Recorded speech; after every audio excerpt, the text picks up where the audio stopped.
This is picked off. This is picked off by Marshall, and the Thundering Herd are going to have a pick six. That is big old Isaiah Gibson on the pick and a 34-yard return. Welcome to Sikkim 365 Radio.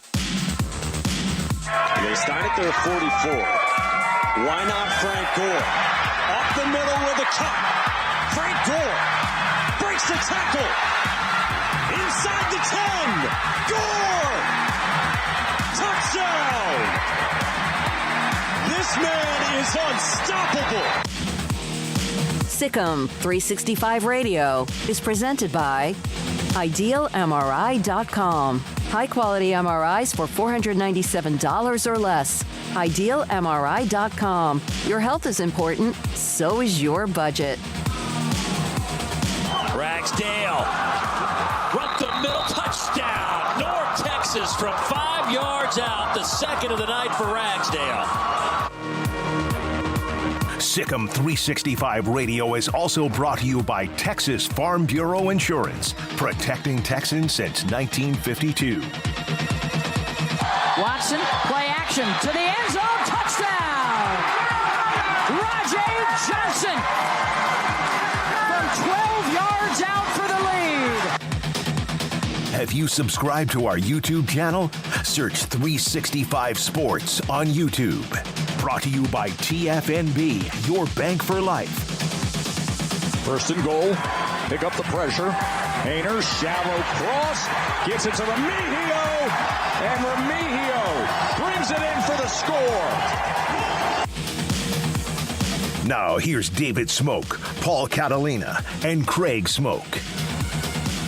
And good afternoon on this Tuesday, the eve of National Signing Day, a couple of days before Baylor has their bowl game in Fort Worth, frigid Fort Worth against Air Force on Thursday at Amon Carter Stadium. Transfer portal, coaching carousel, NFL draft, National Signing Day, and then all of a sudden now a couple of coaches on tampering. The third one we've heard in the last 2 or 3 days, Washington State, of course, yesterday. Then last night, Jeff Traylor. Earlier today, Mac Brown. We'll get to that. Good afternoon, 365 Sports with Paul Catalina, Craig Smoak. I'm David Smoak, and this again in our studios just a little bit down the road from McLean Stadium in Waco. Mac Brown today, former Air Force quarterback Bo Morgan today, Hall of Fame columnist John McClain. Craig's off the radar, Paul's top 5, all of that is today. We were expecting G.J. Kinney, but honestly, I spoke with the SID. He's like in day 1 or 2 of his transition from Incarnate Word, trying to win a national title, to playing our coaching Texas State on the eve of signing day. So we're going to bump that back a couple of days. We'll see what we can do with him. So let's get to some of the stories from today in college football. Devin Leary, maybe as good a name that was in the transfer portal, according to a report, headed to Kentucky. Yeah, this is a huge pickup for Kentucky. They lose Will Levis to the draft this year, and they have a good shot at having back-to-back years of first-round quarterback taken, because Devin Leary will probably be a first-rounder next year based on, projections for him. And maybe had he played the full year this year, he might have been in that regard. He's widely regarded as the best pure passer that's available in the country, and a lot of coaches and scouts really like his arm talent. So Kentucky, they're not a school that has rolled out quarterback after quarterback after quarterback. So for them to lose one of the more talented ones they've had in a long time, and then bring in Devin Leary, who might honestly be better a little bit than Will Levis, that's a huge get for Mark Stoops and Kentucky as they try to unseat Georgia in the SEC East. But that's not going to be easy, but a huge get for the Wildcats. Yeah, I mean, this was a guy who about 2 weeks ago or whenever it was that he entered the portal, it's hard to keep track of the dates at this point, but this is somebody that a lot of people had as their number one quarterback, if I remember correctly. A lot of debate about, not only was he number one, but who is he number one, most closest to or whatever. Who is he edging out as the number one guy? I had various thoughts on, like, hey, if Baylor's job opened up, who would you want? Or if USC's job opened up, who would you want, or whatever. And, I think that this is a massive gift for Kentucky. I mean, just from a, splash standpoint, they obviously need to replace their really good quarterback, and they did with another really good quarterback. And so I think this is a great get for Stoops, and definitely a day to celebrate. I think it's also one of those things where, my immediate thought was, oh, he's going to the SEC. And, I wonder how often we see that now in the transfer era of where guys go and try to make that leap towards the end of their careers. And I also thought about the fact that when he goes to the NFL draft next year, it's going to be Kentucky quarterback. And that's still just so weird to me, man. Like, that's something that's going to take forever for me to adjust to, is how a guy can spend multiple years at one place, and then when all is said and done and all of the attention comes, it's going to be that spot that you went for that 1 year to finish out your career that gets the NFL, draft mention and gets the graphic every time you're on Monday Night Football will be the place you were at for less than a year versus the place you were at for 3-4 years. I feel weird about that. It's like Denver Broncos running back Tony Dorsett. It's like getting all of the benefits and squeezing all the benefits out of somebody, that others, really had a lot of stake in. But that's just part of the deal. And, like when Siaki Ika goes to the draft this year, he'll be a Baylor guy, not an LSU guy. But then granted, he was at Baylor longer than he was at LSU. But in this case, it's kind of that 1 year rental, right? That you've got in college football now, thanks to the transfer portal. They're the guys who transfer and they're gone for 2, 3, 4 years or whatever. And it's good to see a lot of those guys, like the thousands of them that are in the portal, that, do maneuver and find their way to where they really should be. But then there's the big time, high profile guys that are going to be those 1 year free agents. And Devin Leary was definitely in that category. So great get for Kentucky, big loss for, NC State, although obviously they adjusted during the season. MJ Morris is, their guy, and they'll have others. But yeah, good for the Wildcats. USC added Mason Cobb, Oklahoma State linebacker. Some notes on him. Of course, Oklahoma State has probably been hit among the top 5 or 6 schools with people transferring out, but also hit at the top of the list of those transferring in.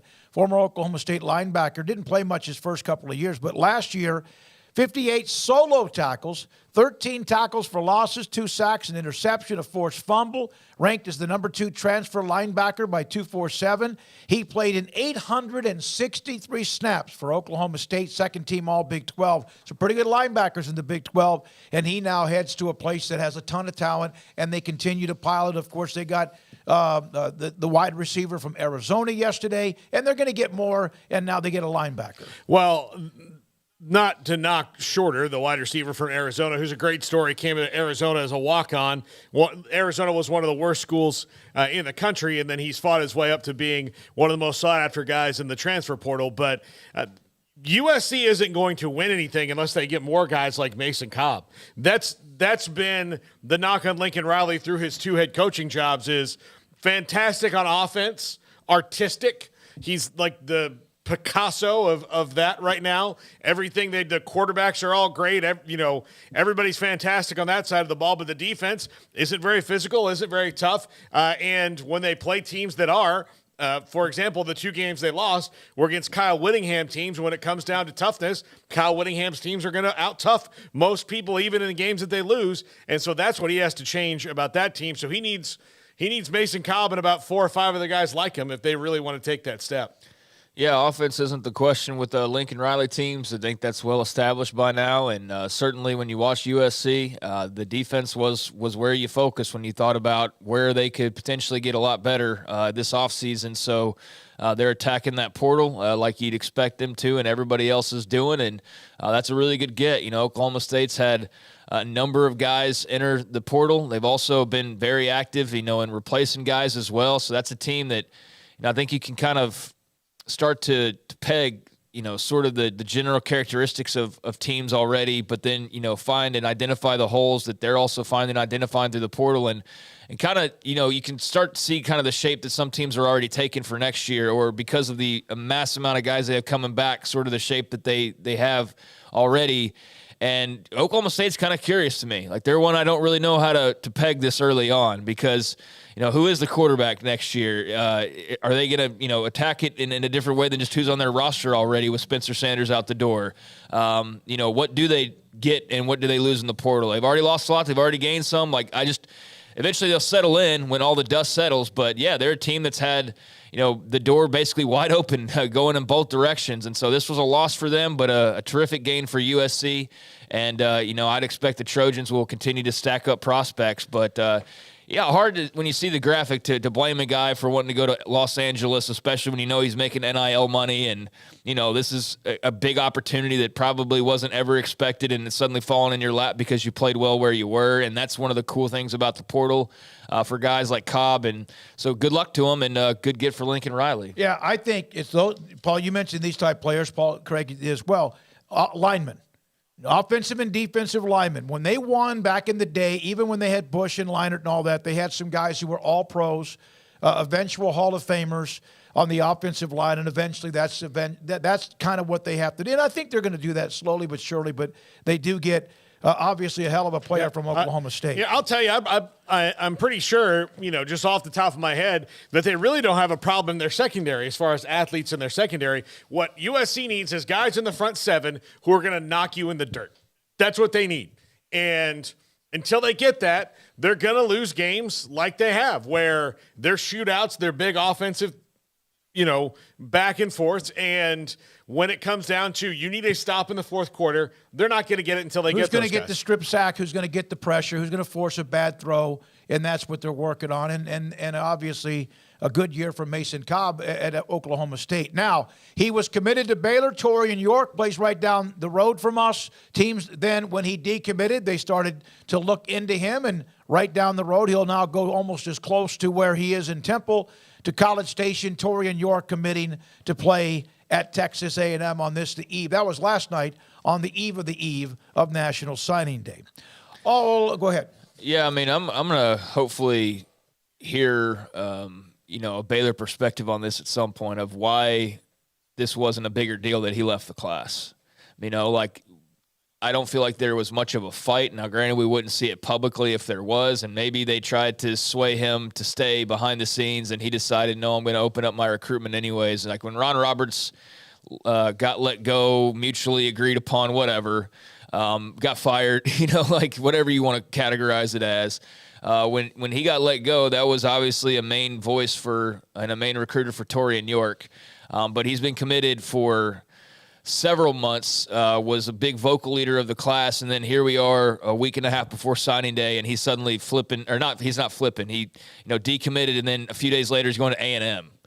So he can play in the SEC and playing on in A&M. If they were good at anything, they were good on defense. So he's good enough to play there, but not in the Big 12 for Baylor. Like, what am I missing here? And it's not like we're dealing with some offensive head coach who's a moron when it comes to defense. I mean, it's Dave freaking Aranda. So was the relationship with Roberts just that tight, or I'm going to need some clarification on what happened there. He did discuss it a little bit last week in the coach's show. You talking about Aranda on Dave Roberts or on Torian York? On Torian York. Okay, yeah, no, that's a great point. Okay, I thought you were talking about Roberts first. Yeah, Roberts didn't go to A&M. I mean, no, I mean, I'm saying Torian York was recruited by Roberts. Roberts left. Okay, that's fine, but outside of that, why did he? Was that all that it was? Was that he's such a tight relationship with that Roberts left and now he's got to go look somewhere else? Or did they say no, yeah, the door's wide open. Go ahead and look around if you want to. I just would like some clarification on how they viewed him to where he ends up playing defense for A&M,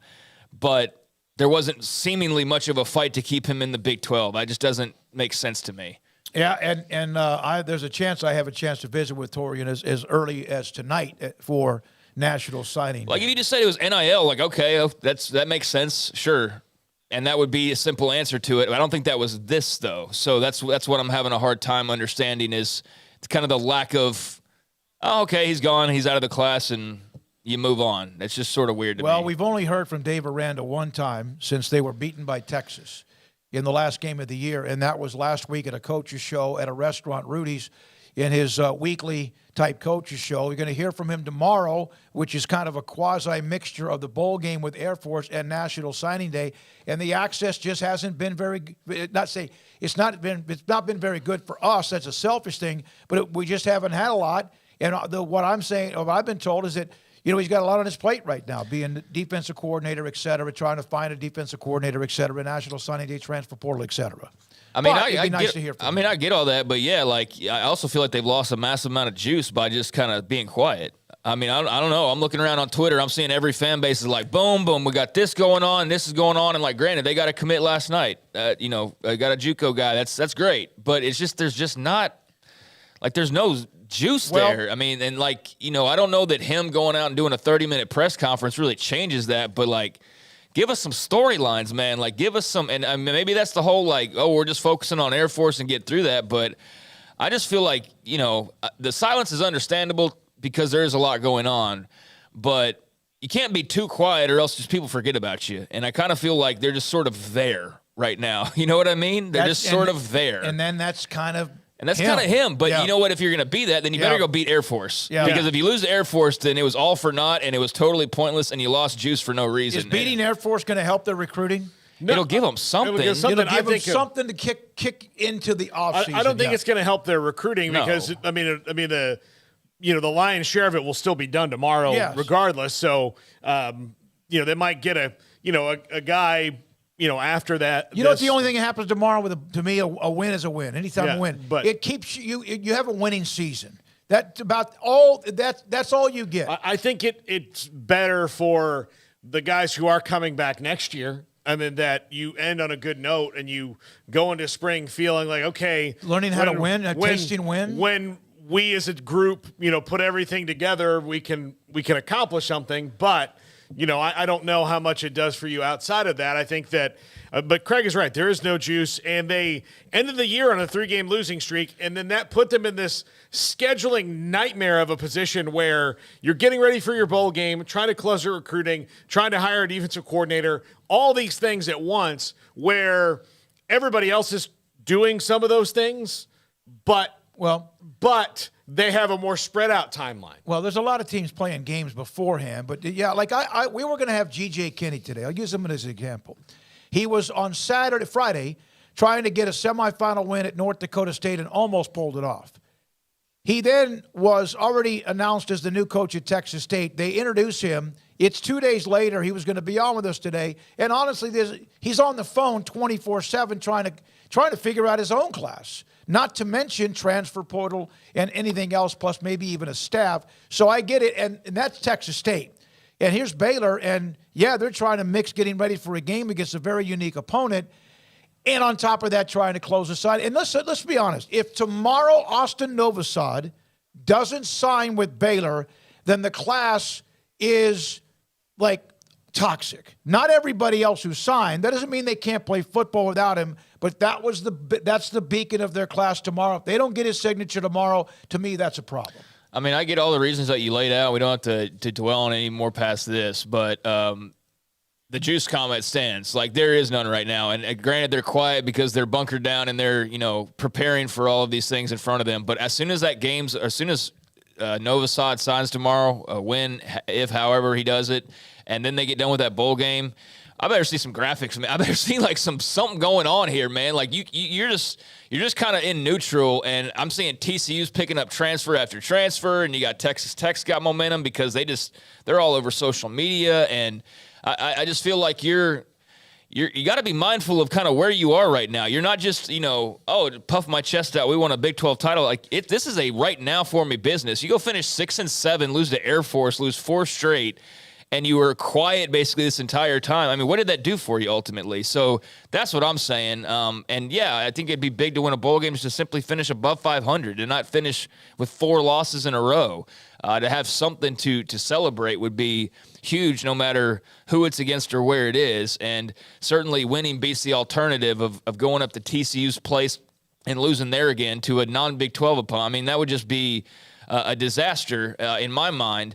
But going back to Torian York, I mean, I know for A&M, what they did get is a very hardworking guy, somebody who's going to be first in, first out kind of person, and certainly somebody who's going to do everything that's required and asked of him. And no one will work harder than Torian York. They got a really good young man in that regard. We'll see how he translates as a player, to that style of play and to what they want there. But, they certainly got a sharp young man, so congrats to the Aggies on that. Also, last week we spoke with Campbell Barrington. He's an offensive lineman at Brigham Young, committed to Baylor, transfer from Brigham Young, committed to Baylor to play for Eric Mateos in the offense, of course, led by Jeff Grimes. Then a story that was kind of simmering back then, but it wasn't really there yet, and now it is. Clark Barrington, his brother, entered the transfer portal. I guess this was on Monday night. And depends on who you are, whether this was a surprise or not, a possible NFL draft-type candidate. Will take advantage of his COVID-19 season from 2020 and has a year left. 6'6", 305-pounder. Now, his brother's in Waco, or will be. We talked to him. Is there a chance it's a dual thing with Clark and Campbell that fills 2 of your 5 offensive line positions with guys who have some, I guess, circles around the bark? That'd be nice for Baylor because they're losing all 5 starters from what I can tell, right? So, well, one, Mazuka, is on his way. He's leaving. Yeah. The other ones are all, I think. Khalil Keith is gone. Out of eligibility. Connor Galvin's out of eligibility. Jacob Gall's out of eligibility. Grant Miller's out of eligibility. So Gavin Byers isn't, and he's somewhat starter. Yeah. So they have Gavin Byers coming back, but their offensive line got better when he got out of the lineup. So, again, it's nice to have the experience, but I would think they might even move him positions and find him a spot that's a little bit better for him than right tackle maybe. But yeah, they're going to need people to come in and play because they're getting wiped completely clean on that unit. Speaking of juice, no doubt TCU's taken advantage of their juice. They've had transfers. They've also had commitments. And now they have Tommy Brockermeyer. His father, the lineage of the University of Texas. This is a former 5-star offensive lineman who played at Alabama last year or was a part of Alabama, decided to enter the transfer portal, and I'm coming home. He's committed to play at TCU. His brother, am I right, Garrett? His brother is at the University of Texas. Is that right? Am I even on the same page there? They have a brother at Texas, and his younger brother went with him to Alabama. So that's something to keep an eye on. If he's at TCU, watch his younger brother. All right, so Tommy Brockermeyer is an offensive lineman. Now, whatever transpired at Alabama didn't work out, didn't play too deep, I don't know. But this is a nice pickup for TCU. And go ahead. Yeah, he's from Fort Worth. I mean, we can start there. He's from Fort Worth originally, so that just makes sense. And a 5-star guy who was highly heralded and, a heck of a get for TCU as they just keep cleaning up in the transfer portal. But, I'm not sure the status with his brother and whether he follows along or not. But Brockermeyer didn't play a lot at Alabama. Nope. Just natural that he was going to enter the transfer portal. I just saw the name. It'll probably end up at Texas. But I don't know enough about whether they even pursued that or what. I didn't follow that re-recruitment process, and it doesn't seem like it was even really that long to begin with. I mean, he must have had his mind pretty clear on what he wanted to do because he wasn't in the portal very long before deciding to go back home. So, I think he was with All Saints or Episcopal he played for. And, and now he'll be back in that area. So that just naturally makes sense, and especially with the run that TCU's on. I mean, they're reloading through the portal, and that's one way to do it. Whether that gets them back to a Big 12 title game next year remains to be seen, but they're certainly taking full advantage of their momentum. And that's kind of, when I go back to Baylor, did they really, in hindsight, take full advantage of that momentum they had last year? No, not at all. And, when can you guarantee they get that back? Maybe never? The greatest year they've ever had, and they did what with it? Pretty much nothing really. In the long run, they had their greatest draft class ever. Those guys all left, and then once that was over with, 6-6, try not to be 6-7, and losing to Air Force playing in TCU Stadium. TCU doesn't even win the Big 12, may not win a playoff game, and still, I mean, just the exposure and the fact that it's a hot brand right now, and they're grabbing like half of Alabama's transfer portal guys, and everybody that they seemingly can that was a 4-star at once upon a time. So 2 different methods, 2 different paths, and we'll see. Where it eventually leads Sonny Dykes and company as far as next year goes. But I'd be happy if I was a Frog fan right now for sure. JoJo Earl, former Alabama receiver, Lido High School, which won their 12th state title over the weekend. He's also transferring back to TCU. Now, also, these are highly rated guys who are like can't-miss prospects who are leaving where there's a bunch of those, but also leaving. And so it also kind of puts a little bit of on National Signing Day, yes, it's great to have a bunch of those highly ranked players, but how many of them, and he might turn out to be an All-American, how many of them actually hit? See, I don't know how much, like, what to think of it all, because I think it's a very much case-by-case basis. But now these are the last 2 signing days are the first 2 we've had under these wild, wild west rules that there are. So if you were a 5-star or a 4-star in the portal last year, I don't think and you didn't play much at Alabama, I don't think that most people's opinion would change that much of you in a year, because Alabama is a place that's so stacked. You're going to have to be a really, really, really talented true freshman to play a lot.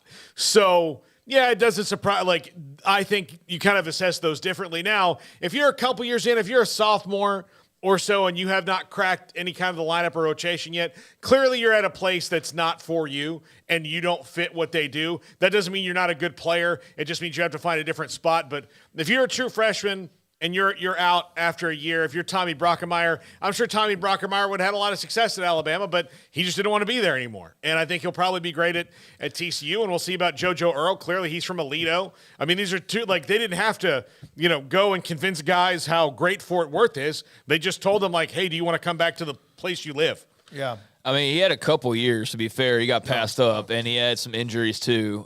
But, yeah, I don't think that you view him exactly as a five. I don't know how, there's a whole market just basically now in re-ranking guys coming out of the portal, right? There's a whole part of the industry that, folds into ranking high school guys to now you rank transfer portal guys, right? So I don't know if he's a 5-star transfer portal guy because he basically just sat the bench most of the time at Alabama or was in the, medical room, office tent, whatever.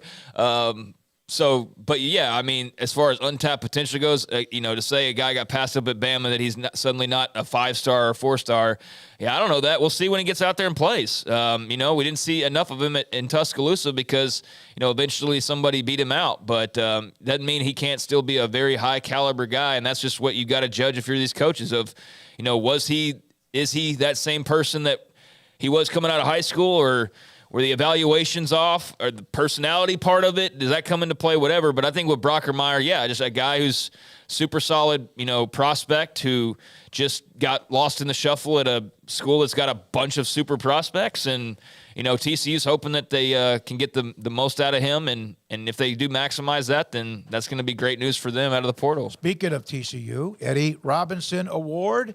I had a chance to vote for this, Paul. I'm not sure if this is one of those that you're in, Football Writers Association of America. Yeah, I did vote for Sonny Dykes. I voted for, I believe, Heupel second, Tennessee, and then Tulane, Willie Fritz. Those were my top 3. I think Fritz was 2 and Heupel 3, but I did have Sonny Dykes of TCU, and he does win the Eddie Robinson Award for the best head coach in 2022. Now, all of this to be said, Jeff Traylor, UTSA football coach, last night. Dear NCAA football, how does UTSA football report Power 5 schools who are trying to poach our young talent? How much evidence do we really need to make this not be a part of our game? Now, on top of that, earlier today, we heard some smoke about Drake May, the quarterback at North Carolina, and those going after him from Mack Brown. I can't say who they are, and don't ask Drake, you know who they are. Just look at all the ones who are getting all the top recruits. His thoughts about teams coming after his freshman phenom and quarterback who's coming back for another year in Drake May. Well, I mean, there's nothing the NCAA is going to do about it right now. I mean, that's what the sad part. And again, this is also one of the things that is maybe, especially if you're a player who didn't want to be contacted, and you're happy where you are and you're content with the NIL money you're getting, if you're just sitting around and you get a message, on social media or on your phone, and somebody says, hey, would you like to come to XYZ University? It'd be pretty easy to just go and show the NCAA, like, hey, this guy just contacted me right here. Here's the evidence. And the only way you're going to stop it, in my opinion, start tagging the names of those who's contacting your players if you have evidence. Well, that's what some people said was call him out, coach. And, he can't do that for various reasons, I'm sure. But if he does, he damn sure better not be doing it himself. I'm talking about any coach. Yeah, yeah, of course. And maybe that's why. I don't know who UTSA would be going and poaching, but yeah, so I understand that point of view. The argument that coaches really can't get around, and the one that can't seem to be solved with any kind of great answer is, if the coaches are allowed to do it, why can't the players? And I just look at it as it's sort of like, well, it's an adult thing, but then again, you're talking about college kids, so they are young adults, and so that doesn't really, factor in, as far as the adult part of it, because these are young adults. And so how do you argue that, right? How do you argue that, well, the coaches can do it, but the players can't? And so the only way you can argue that is because you put in some freaking rules. And there's a big crowd that doesn't want to do that. I'm sure the folks at Alabama or Miami or whatever can talk about the rules they want, but they don't really want rules. They're thriving on the lack of rules. They're absolutely thriving off of it.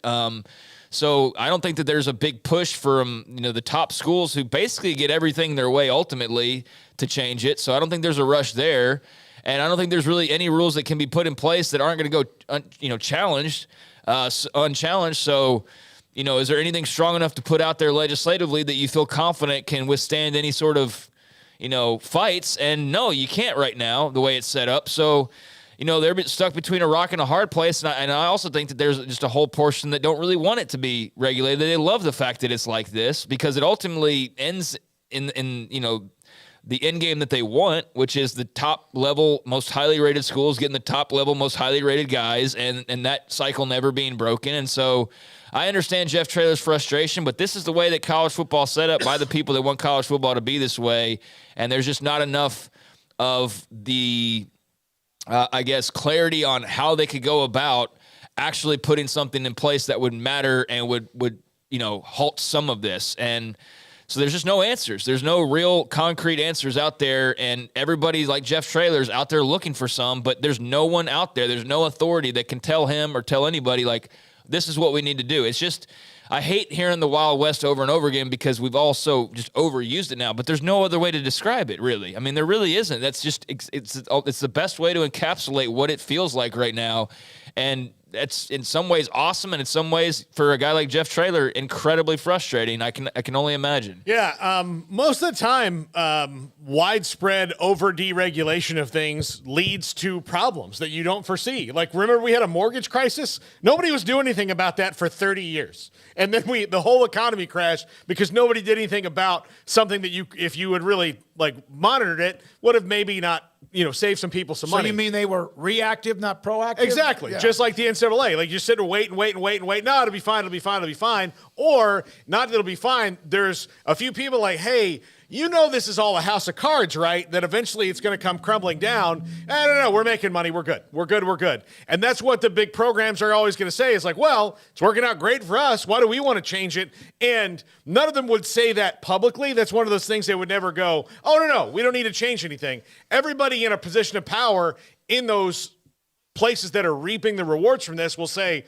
oh, no, there certainly needs to be. But when it comes down to putting your weight behind it. Are only the rich blue bloods winning here? No, there's a lot of people winning here, but that's the other problem. State, I know what you're saying. But there's other people winning here. But again, the ones who, like UTSA, who's clearly having to fight this off, recruit his own roster 365 days a year, when they try to put in rules in place to keep it to 60 days a year. Yeah. That's what they try to do. It's not working out, and there's nothing that they're going to be able to really do about it. Here's Andrew Filipponi. He covers Pitt. Do you have the one before that? Okay. This is from Bob Greenberg. This is a response, and I'll read you the other one. Sooner than later, the schools will turn on each other and make these illegal offers public, going to get ugly. Andrew Filipponi saying that Pittsburgh head coach Pat Narduzzi said on a radio show today he's heard 2 schools offered Drake May $5 million to transfer. Now, won't say who, but he knows who. Wow says it's going to get out of control. It's only going to get worse. It's a sad, sad deal.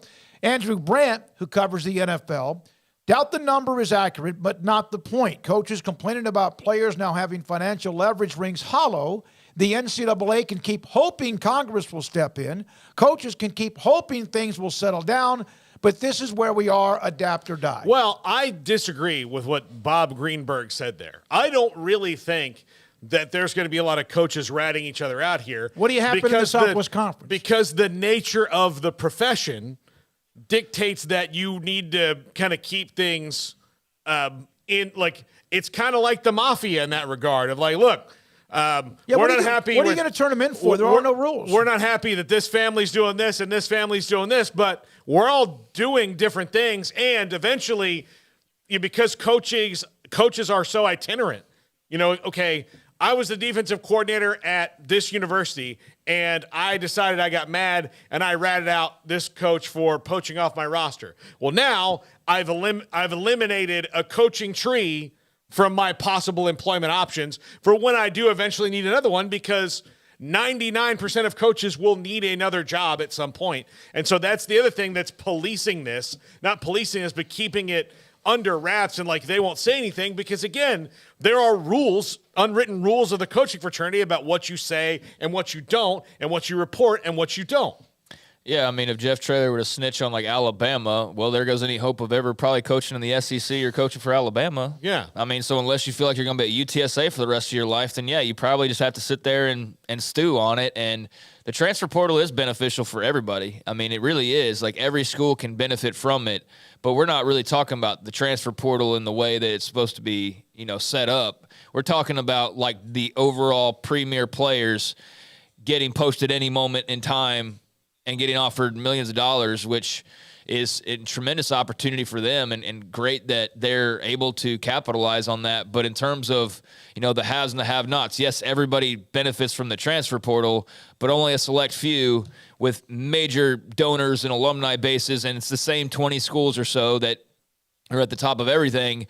They're really the only ones that can go out and say, like, you know what, we want to go get Drake May from North Carolina this offseason. Like, how do we go about doing that?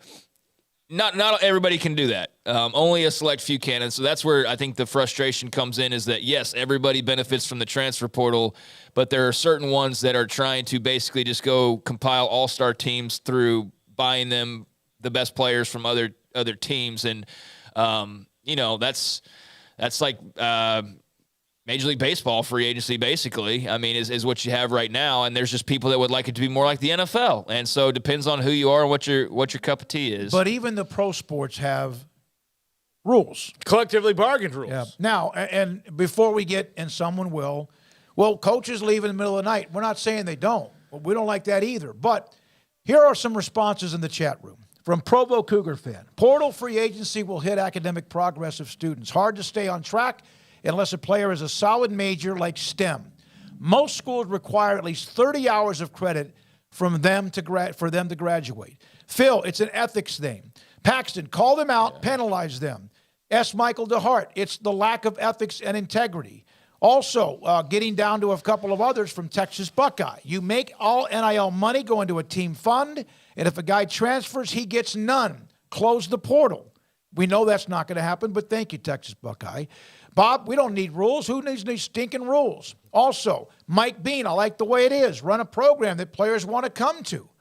Let's see here. I think that's the thing, is like some people like Jeff Traylor do, and then they get guys, and then, after a couple years of developing them and running that program, there's just a team with a bigger bank account and more high profile. And that's where the frustration is, if you're a program like that, is like, yeah, you have to be top-notch culturally, but ultimately, for a lot of guys, money will just win out. And so it just turns into a money game. And I'm not saying that's right or wrong, but that's where you could see the frustration from a Jeff Traylor, is he's doing, in his mind, probably everything the right way and trying to keep Frank Harris around by swinging a deal with San Antonio. But there's only so much that you can do.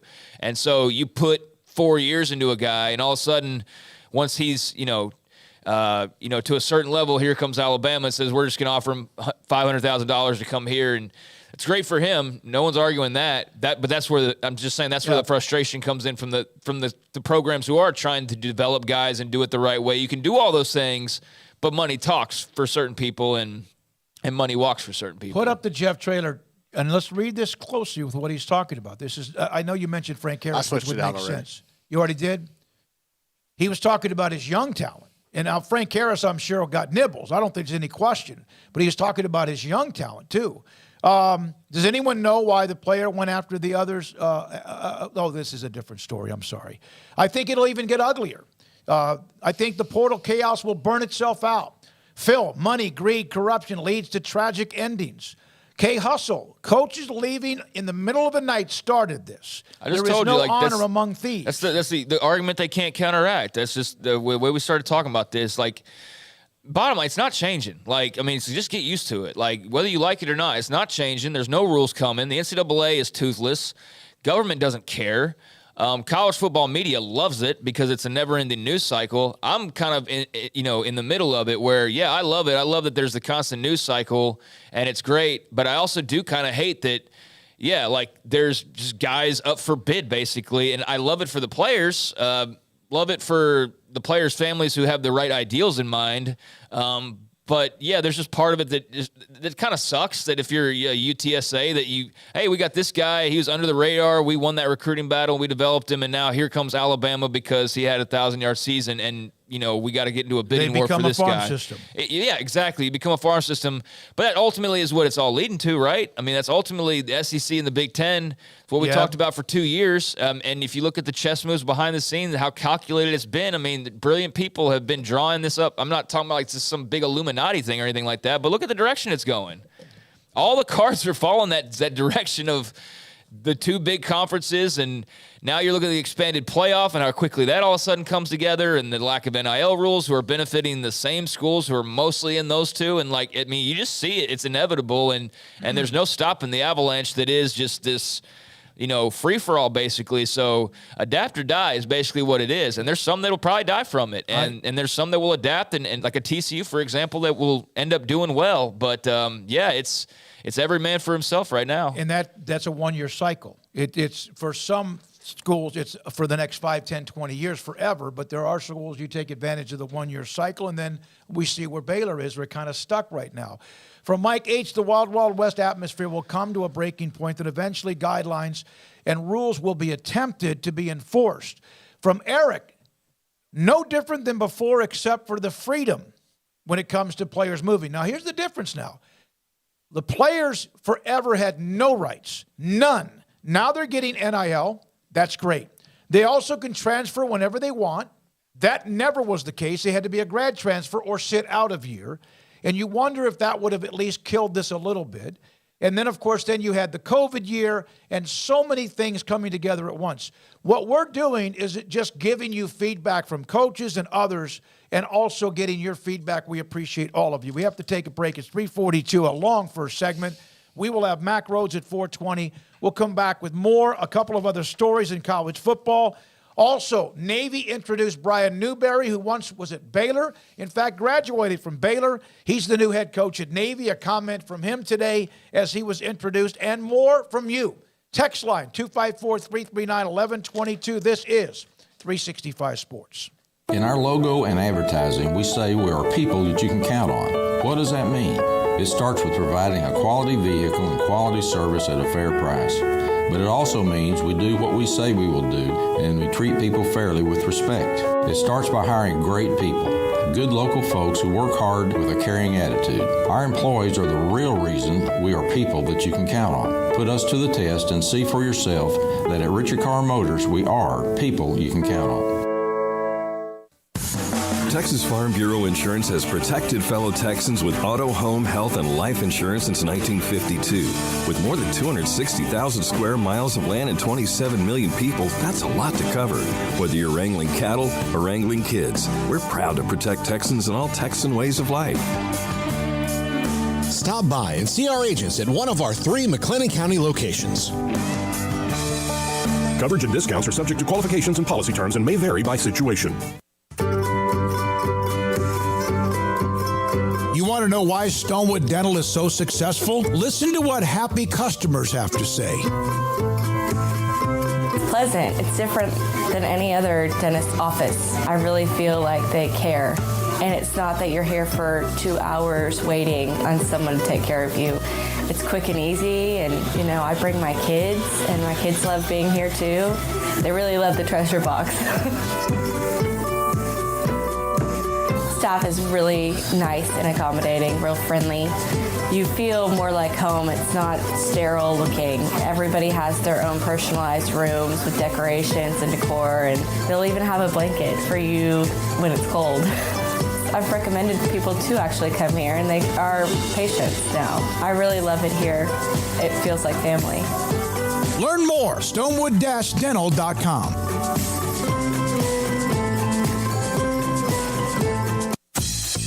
Baylor Scott and White, Southwest Sports Medicine and Orthopedics, the team physicians for Baylor Athletics, diagnosing and treating all sports-related injuries, including concussions. These specialists also provide orthopedic services for athletes and non-athletes alike, whether it's knee or shoulder pain, hand or wrist injury, orthopedic spine care, and even an arthritis and total joint clinic. Trust the doctors Baylor Athletics trusts. Baylor Scott and White, Southwest Sports Medicine and Orthopedics wants to get you back in the game.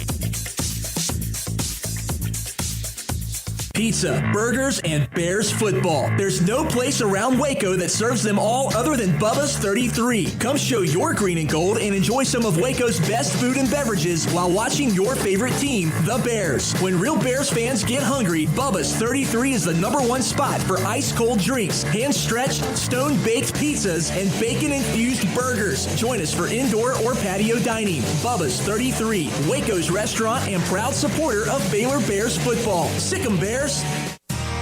How did Edward Jones become one of the biggest financial service companies in the world? By not acting that way. Financial strategies, one-on-one advice, it's a big difference. And that's why Brad Wilson, your Edward Jones financial advisor, makes sense of investing. Experience the difference for yourself. Brad Wilson, 250 Sharon Drive in Woodway, 254-776-4337. Edward Jones, member SIPC.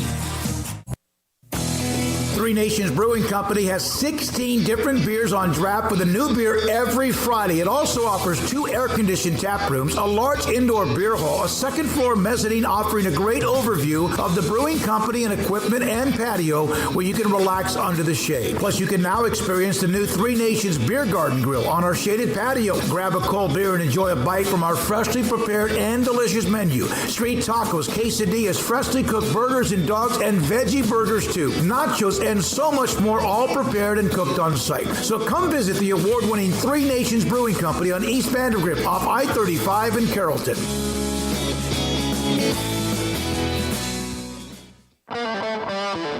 Welcome back to Sikkim 365 Radio.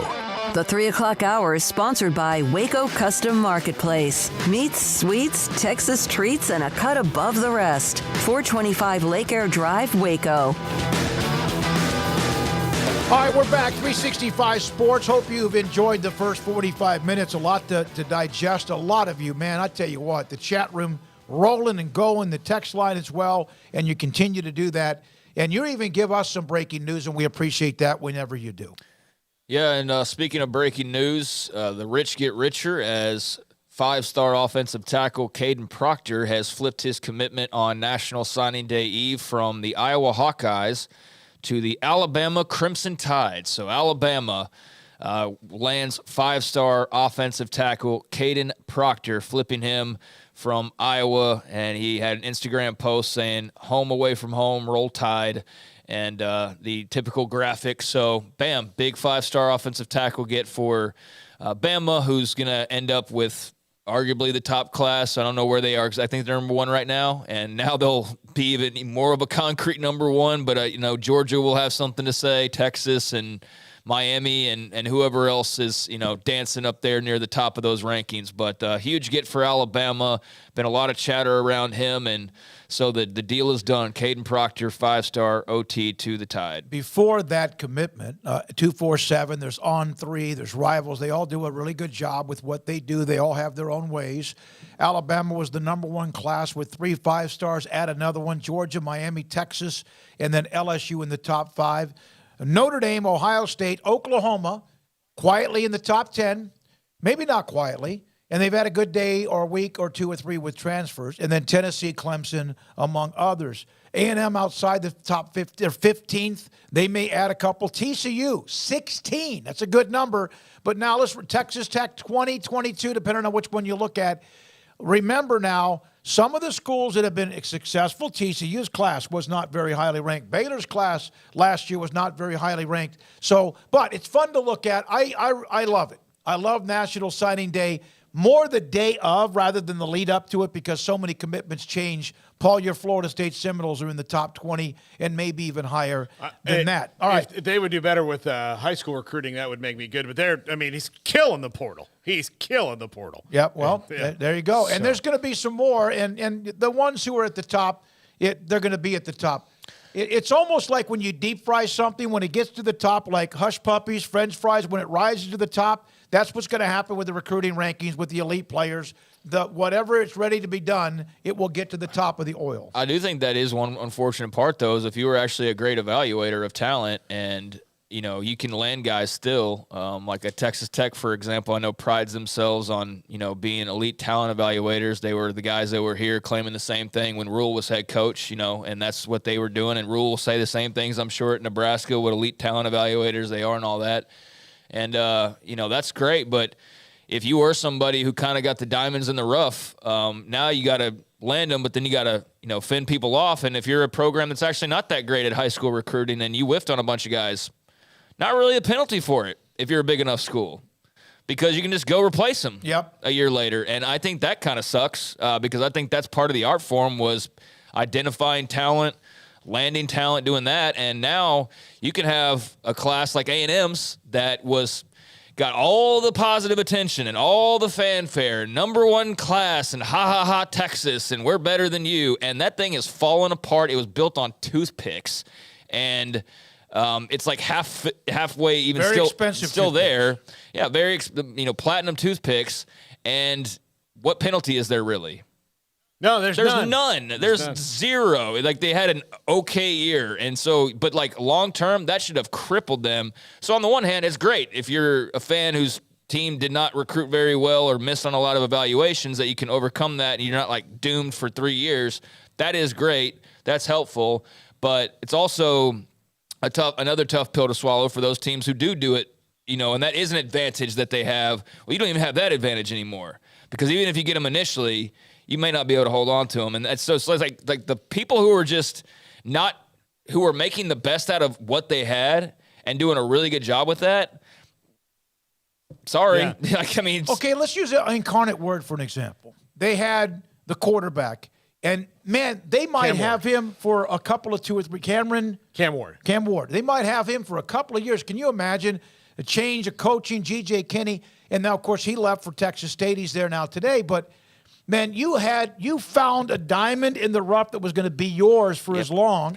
But that's not even FBS, though. Like, that's him going from FCS to Division I college football. Like, that's an understandable jump. But, I'm not talking about, like, that much of a... My point is everybody, and that's just an example, everybody is now, it's going to be what TCU's trying to do or others are trying to do. Can you do it and sustain it? Can you ride that wave? And like you mentioned, Baylor rode it for maybe a little bit. Did they really ride it? No, they went 6-6, and now their class this year is on average about where they normally are.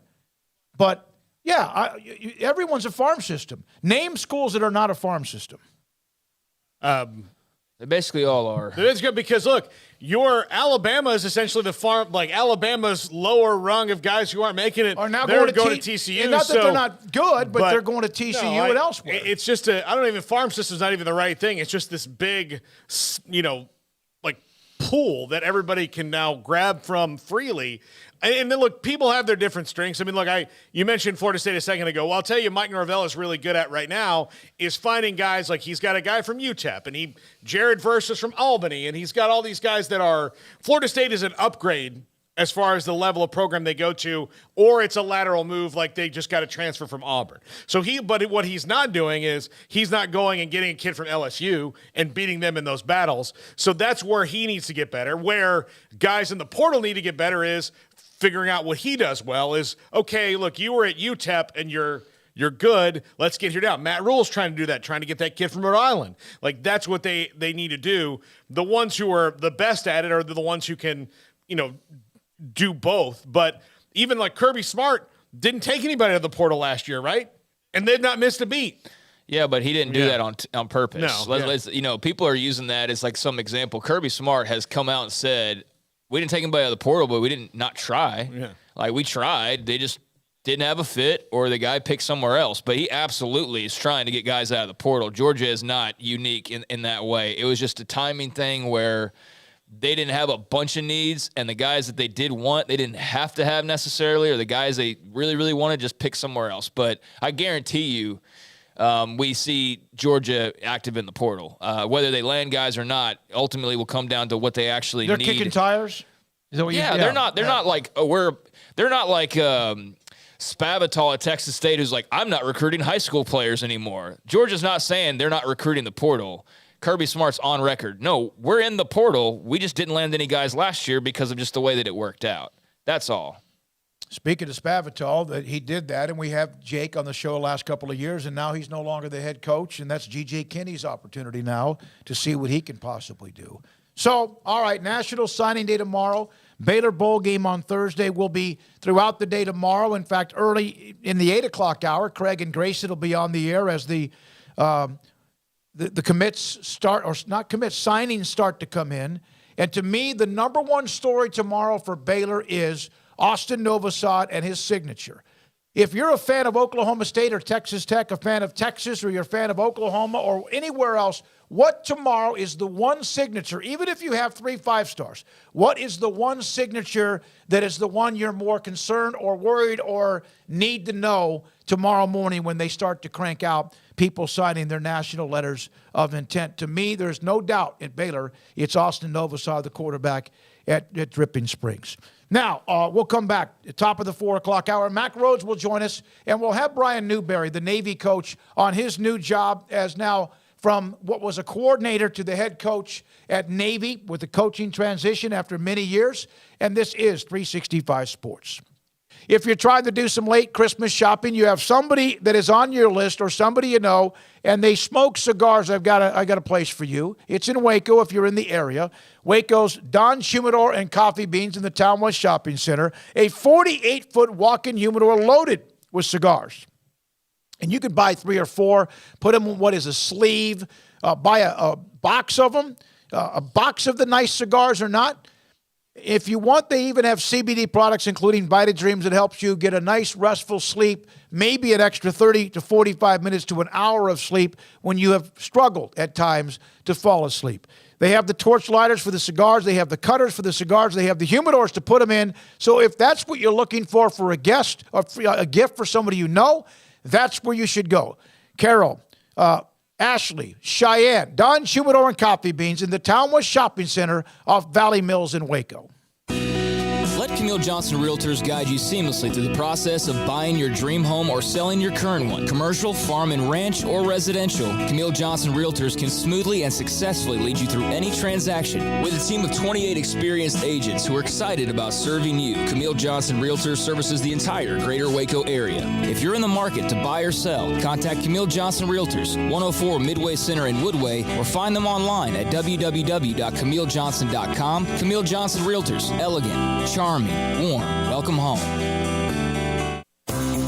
At Ideal MRI, we feel blessed to be a part of the Waco community. We're a small family business right here in Central Texas, and our goal is to bring down the cost of healthcare while maintaining high quality. At times like this, the cost of healthcare has never been more important, and unfortunately, significant illnesses and injuries still occur. That's why Ideal MRI is open and here to serve you through the difficult time. We offer premium MRIs just like a hospital with state-of-the-art technology and specialists, but you'll pay less. Sometimes thousands of dollars less, whether you're using insurance or not. At Ideal MRI, we accept most insurance and there are no hidden costs, even offering financing if that's needed, everything included in the price, and you'll not get something as a surprise in the mail later on. If you need an MRI, ask your doctor about Ideal MRI. They'll know. You can schedule an appointment safely for from home online in minutes at idealmri.com or give us a call, 833-IDEAL-MRI, idealmri.com. Howdy, Chet Garner here, professional guide, searching for bears in the wild. But not just any bears, oh no, a particular kind. With hundreds of thousands roaming freely in the wild, yet still hard to spot unless you know the signs. There they are, Baylor bears. If you're a bear enthusiast or even a bear yourself, join me and let's find some bears in the wild. Join the expedition at baylor.edu/alumni. Waco Custom Marketplace is your home for holiday favorites for parties or time with the family with various specials available while supplies last in store or ordering by phone, including 8 to 10 pound half spiral hams at $4.15 a pound, 12-pound pit hams at $4.35 a pound, 8 to 22 pound bone-in hams for $3.40 a pound, 14 to 16 pound whole raw turkeys at $2.85 a pound, and $4.80 a pound for 9 to 12 pound whole smoked turkeys, 6 to 8 pound mini pit hams for $5.99 a pound. Limit 4 of each item per customer. Call in advance to ensure availability or drop by Waco Custom Marketplace, 425 Lake Air Drive in Waco. Waco Custom Marketplace, your full-service butcher shop for customized orders or cuts of your favorite steaks or beef tenderloin or specially ordered prime rib roast. WacoCustomMarketplace.com.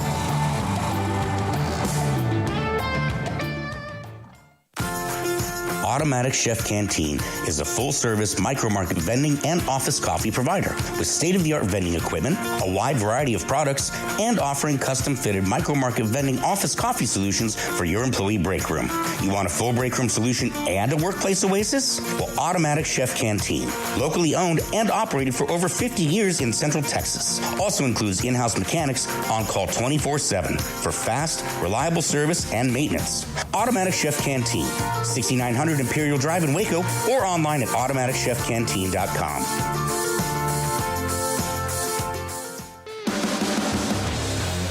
This is Sikkim 365 Radio. Text us at 254-339-1122.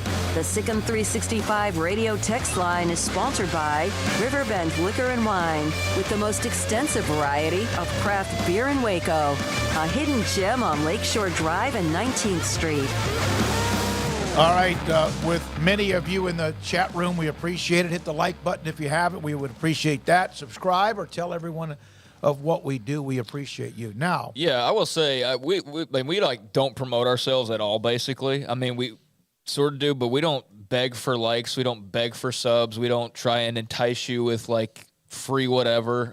Just if you watch us on a regular basis and you like most of what we do, just that's the least you could do, and we would appreciate it, and just leave it at that rather than begging. But I think maybe twice a year I say something like that, and that's the extent of our marketing. We don't have a big network push behind us, so this grassroots, man, if you appreciate it, then hit the like, and we'd appreciate that too, and if not, then so be it. All right.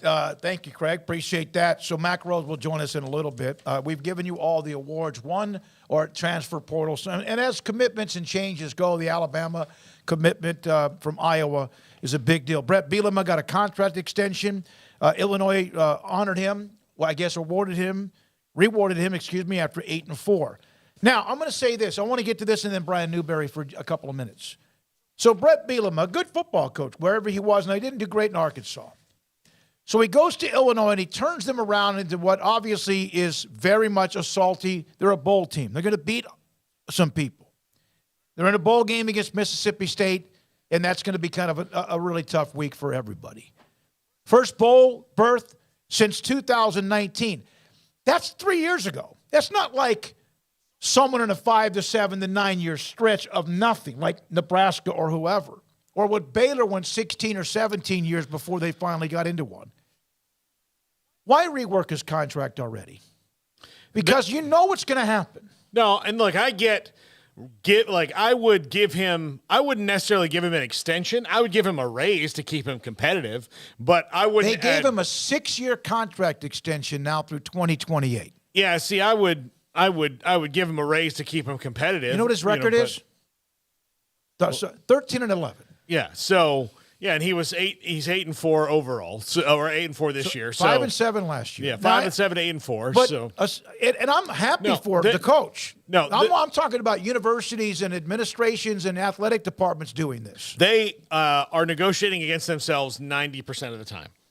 And because look, Illinois is a Big Ten job, and that conference is about to get a huge influx of media cash, and it's going to make every school at that a better place to be than it was the year before financially.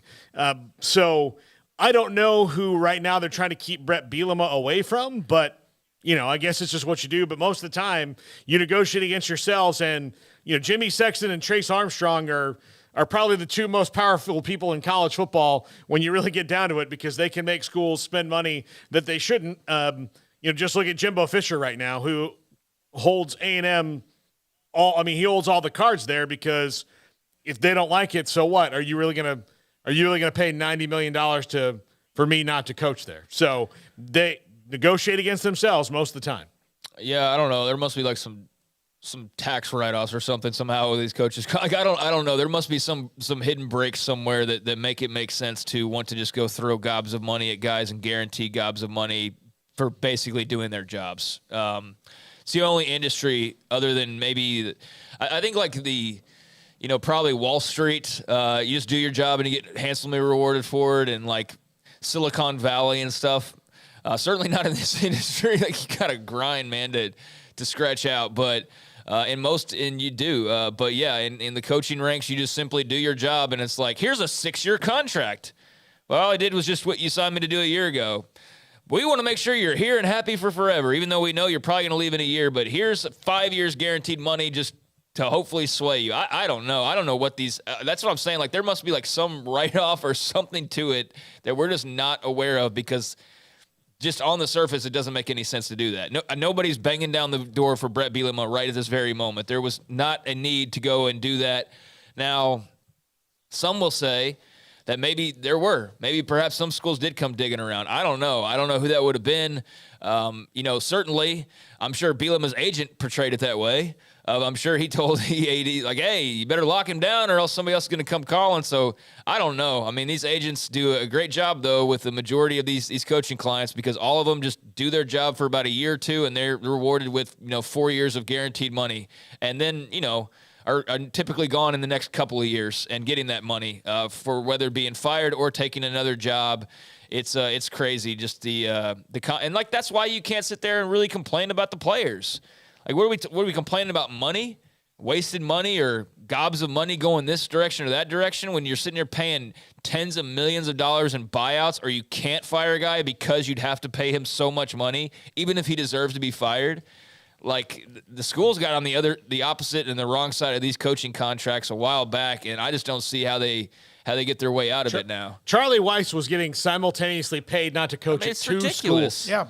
Well, and again, I'm not mad for Bret Bielema. This is fantastic. And if we were offered the same opportunities and whatever else, one of the things I've discussed before about players who sign big contracts and or coaches, managers, whoever, are the bonus money structure. For example, do you know that Nick Saban probably gets $100,000 if he wins the SEC West? Or he gets maybe $500,000 if they win the national title? Okay. But he's also getting paid $10 million to do that in the first place. And I like Nick Saban. I love listening to Nick Saban. Some don't, I do. But there are incentives, and it's great the agents can get it. The schools will offer it. It might be a great question for us to ask Mac when we have him on here. Like, when is it a bonus when you're supposed to be getting paid to do that? If you can get it, whether it's you, Paxton, or whether it's you, Scotty B, or whether it's Eric or any of us, we will take it. I'm not saying don't get it if you can. But I also wonder, what are the bonuses structures for if you're also getting paid to do what you're getting paid to do and then get more money when you reach the levels of what you're getting paid to do? All right, here's a text, by the way. Okay, Garrett, let me know when you have that available. Do you want to do Brian Newberry here, Garrett, to kind of give you a little bit of chance? Okay, Brian Newberry, former Baylor. He went to Baylor, coached Baylor, Navy. He's now the new head coach, introduced today as now the head coach of the Midshipmen. Hey, Brian, congrats. I'm curious, your boss, who brought you to the Naval Academy, started his career, I think, with 11 bowl appearances in 13 years. I'm just curious about what you think the parameters for success are there. What's realistic? What would you, just record-wise, wins and losses-wise, consider realistic in your new job? Yeah, well, it's my job to maximize who we are. If I can do that, then I feel like I've been successful. Obviously, wins or losses are very important in our business. My goal is to win the CIC first and foremost, get that trophy back here and keep it here, to win our conference and to go to a bowl game. Those are the expectations. I think they're very reasonable expectations, very achievable expectations. This is not a rebuild. Our program is not broken. We've got a great nucleus of players coming back. My expectations for what we can achieve next year are sky high. So to me, the sky's really the limit. Really excited about this team. He's talking about 17 or 22 starters coming back, quarterback coming back. Played some really good football, especially toward the end of the year. And I think we can be a lot better, and we will be. But the expectation, like I said, is to win the CIC, keep that trophy here, win our conference, and go to a bowl game every year. And that won't change, and I think it's realistic. All right, I'm going to say this, and a lot of you may not relate to who I'm about to say, Craig and Paul. If I would have closed my eyes or even opened my eyes and looked at that person on the screen, Brian Newberry, Navy football coach, I thought that was Clint Bruce, Navy SEAL. Clint's a friend of ours. He spoke at your banquet. We've talked about Super Bowls. He's been on the show several times. As a matter of fact, when I first scrubbed through the video to get through the introductory comments and get into the questions, I thought for a second, I was like, is Clint on this? Yeah. I was like, is he something like, do you bring an ex-player in to say like, hey, that's what I thought. Like, oh, wait, no, that is him. Because I saw his name over the back and I'd seen him before. But, yeah, I thought the same thing. I thought it sounded like and looks like Clint Bruce. And, again, Navy SEAL Team 6. So that's Brian Newberry. Played at Baylor, got his degree at Baylor, and also helped win a co-championship, by the way, in 1994 when he was at Baylor. When we come back, Mack Rhodes, we will maybe get into what we've discussed with a lot of you, all of you today on 365 Sports when it comes to options, bonuses, structure, and more. And this is 365 Sports. Stonewood Dental, Robinson, Texas, Dr. Steve Childress. He is my dentist, and I am thrilled with that. He had been talking to me for years about, just when I had seen him, bopped into him. I went in there one time for something when I wasn't able to see at the time who I was dealing with or who was handling my dental work, and they did a great job. And he kept telling me, you have to have a game plan. Just like whoever's playing in a bowl game, you have to have a game plan. Just like if whoever's signing tomorrow, schools and coaches, you have to have a game plan. If you're running a business, you have to have a game plan. Dr. Steve Childress gave me a game plan on my dental work. And slowly but surely and methodically, I'm getting a lot of that done. Still work to do, but I'm making up for lost time when I just kind of thought the dentist was something I just never wanted to go to because I knew my dental work wasn't in great shape. Cavities, root canals, new teeth, all of that. I've gone through it, and I'm going to continue to stick to the game plan. Dr. Steve Childress and Stonewood Dental with an incredible staff. From the time that they call you to set up an appointment or you call them, to the time even before you have your appointment, they'll let you know multiple times, to the time you walk to the door and walk out, you will have a smile literally on your face and even more of a game plan. Dr. Steve Childress, Stonewood Dental in Robinson, Texas. If you're out looking for a great selection of new cars and trucks this holiday season, then shop Allen Samuels in Waco because we have some of the best deals in Central Texas that will put you in a new vehicle and driving away with confidence. Save big during the Big Finish sales event this month on the new 2022 Chrysler 300 Touring L with total values up to $4,000, plus $500 bonus cash to first responders. Hurry in and wrap up some of the best deals of the year at Allen Samuels in Waco. At Ideal MRI, we feel blessed to be part of the Waco community. We're a small family business here in Central Texas. At times like this, the cost of healthcare has never been more important. And unfortunately, significant illnesses and injuries still occur. And that's why Ideal MRI is open and here to serve you through this difficult time. So if you need an MRI, ask your doctor about Ideal MRI. You can schedule online in minutes at idealmri.com or call 833-IDEAL-MRI.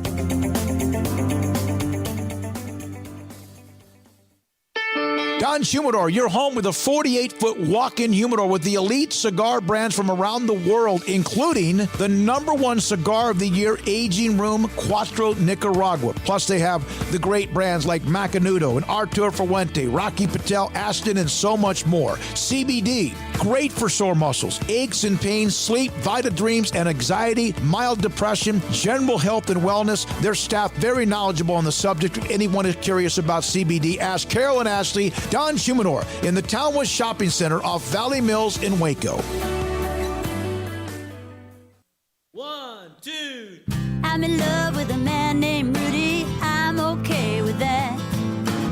He knows exactly what I want. He keeps me coming back. He cooks breakfast, lunch, and dinner for me. Does the dishes too. I'm in love with a man named Rudy. Last name Barbecue. It sure is easy to fall in love with Rudy's Tasty Oak Smoked Barbecue. Next in line. With so many companies and policies out there, it gets so confusing shopping for insurance, and I never know if I'm getting the policy that's right for me. Luckily, I met the team at the Niche Group Insurance Agency. With the Niche Group, you can go to one company and get access to coverage options from many insurance carriers, and you get to speak to a real person about your specific coverage needs. With the Niche Group, I know I'm getting the right coverage at the right price. If you need insurance, talk to the experts at the Niche Group at 1-800-258-8302. Hi, this is Paul Catalina. I recently got engaged to the love of my life, but the most important thing that I had to do before I popped the question was get that perfect ring. And I know nothing about rings. So I went to the wedding ring store, Boozer's Jewelers on Valley Mills Drive. I knew I needed a custom design, and that's exactly what they do. 9 out of 10 of their engagement rings are designed in-house. The entire process took less than a month, and they were great every step of the way. Great options on financing, excellent selection, and talented designers. My fiance and I get nonstop compliments on the ring. I only deserve credit for doing the smartest thing I could, walking into Boozer's and letting them work their magic. Your one-of-a-kind fiance deserves a one-of-a-kind ring, and that's what you get at Boozer's. Boozer's Jewelers, the wedding ring store on Valley Mills Drive. Stepping into the boots of a U.S. Army officer can add confidence and leadership skills to your son or daughter's career path. See all the things they can achieve in our boots at GoArmy.com. U.S. Army Waco Recruiting Company, 254-598-8131 or 254-776-1543.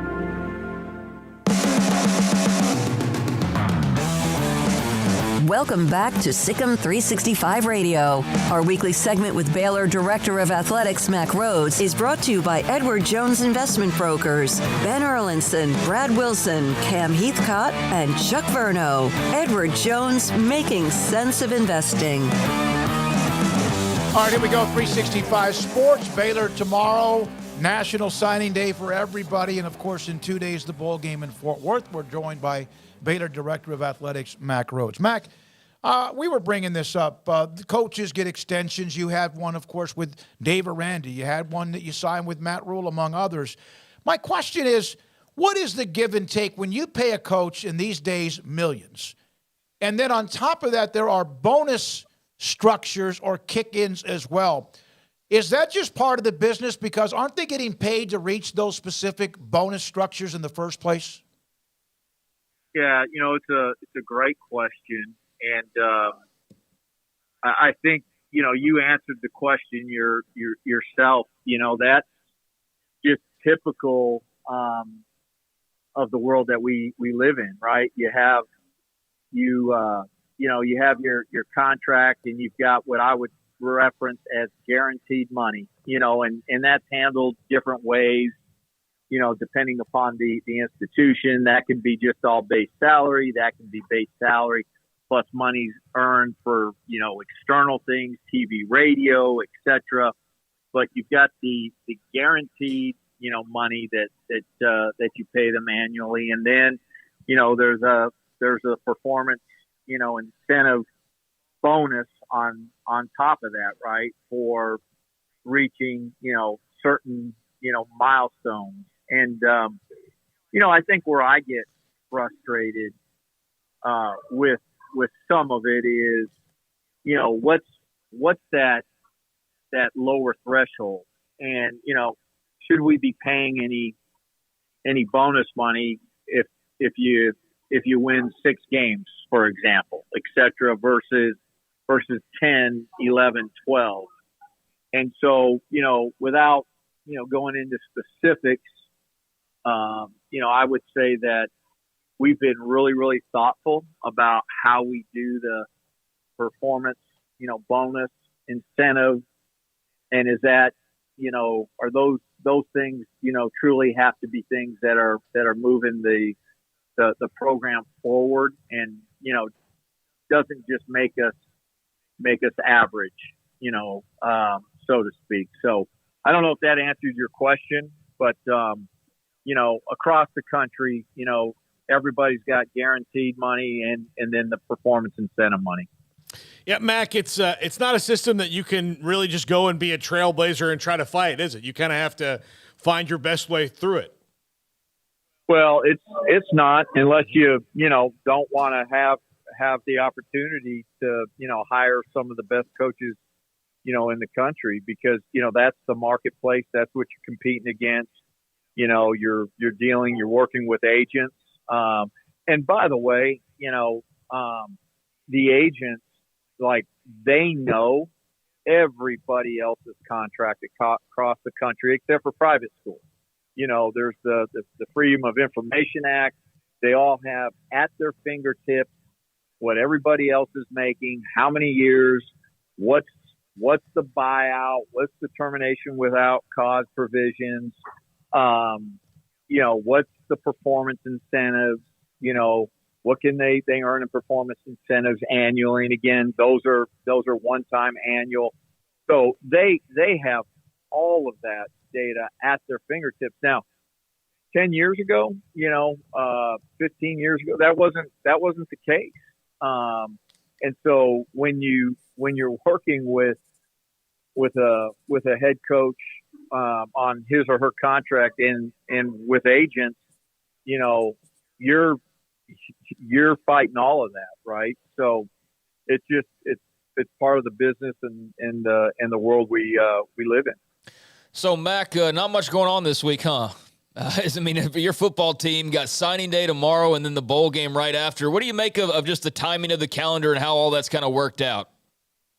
It's interesting, Craig, that you asked that, because I was on the NCAA football oversight committee, call today. And, I actually mentioned, we've talked about it before. But I think we need to talk about it again, just the whole timing of everything. And, is this the right time to have the early signing period? And, you think about playing in a bowl game and even particularly a bowl game pre-Christmas, you're almost at a disadvantage because you're trying to, practice, prepare, all of those things. And right in the middle of it, you're having to have conversations, now we're in a dead period that just began, but leading up to it, trying to solidify your class and make sure that all of that's going well. And by the way, what's really made this difficult is, we're in the middle of the transfer portal window. And,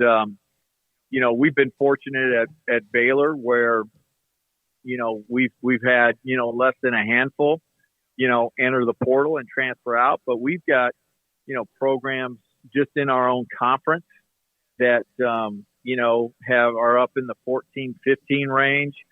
There's, some teams, at least one team I know for sure of in the SEC that's lost 20 to the portal. I think the high, we were looking at data today, the high is 24, that there's a program in the country at the FBS level. Right now the average is about 9.5 that are going per per program that are going into the portal. Last year it was in the 7s, so it's gone up. And so this is a huge reality. And, man, we're asking our coaches, to navigate a ton of it.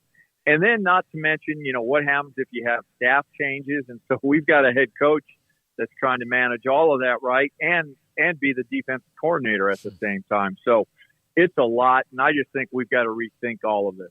Yeah, Mac, I would think that, like you mentioned the early signing period, we've talked about it a couple of times, like moving into January seems like, well, you might as well just have the old one back in February because you're only saving yourselves a couple weeks by then, especially if you're pushing it out to, after most of the bowl games are over, so the coaches have time to kind of reset that. I would think that if you really wanted to do it where it was anyway effective with portal and everything else, you'd have to drastically change when it was all together, maybe a place it's never been, right? Yeah, there's a lot of cause and effect, right? Tug and pull and looking at the totality of it. And I think that's what's hard. We end up doing a lot of one-off stuff. And I think the one-off stuff and the quick fixes are needed for example, the idea of 56 official visits is what you get, per year.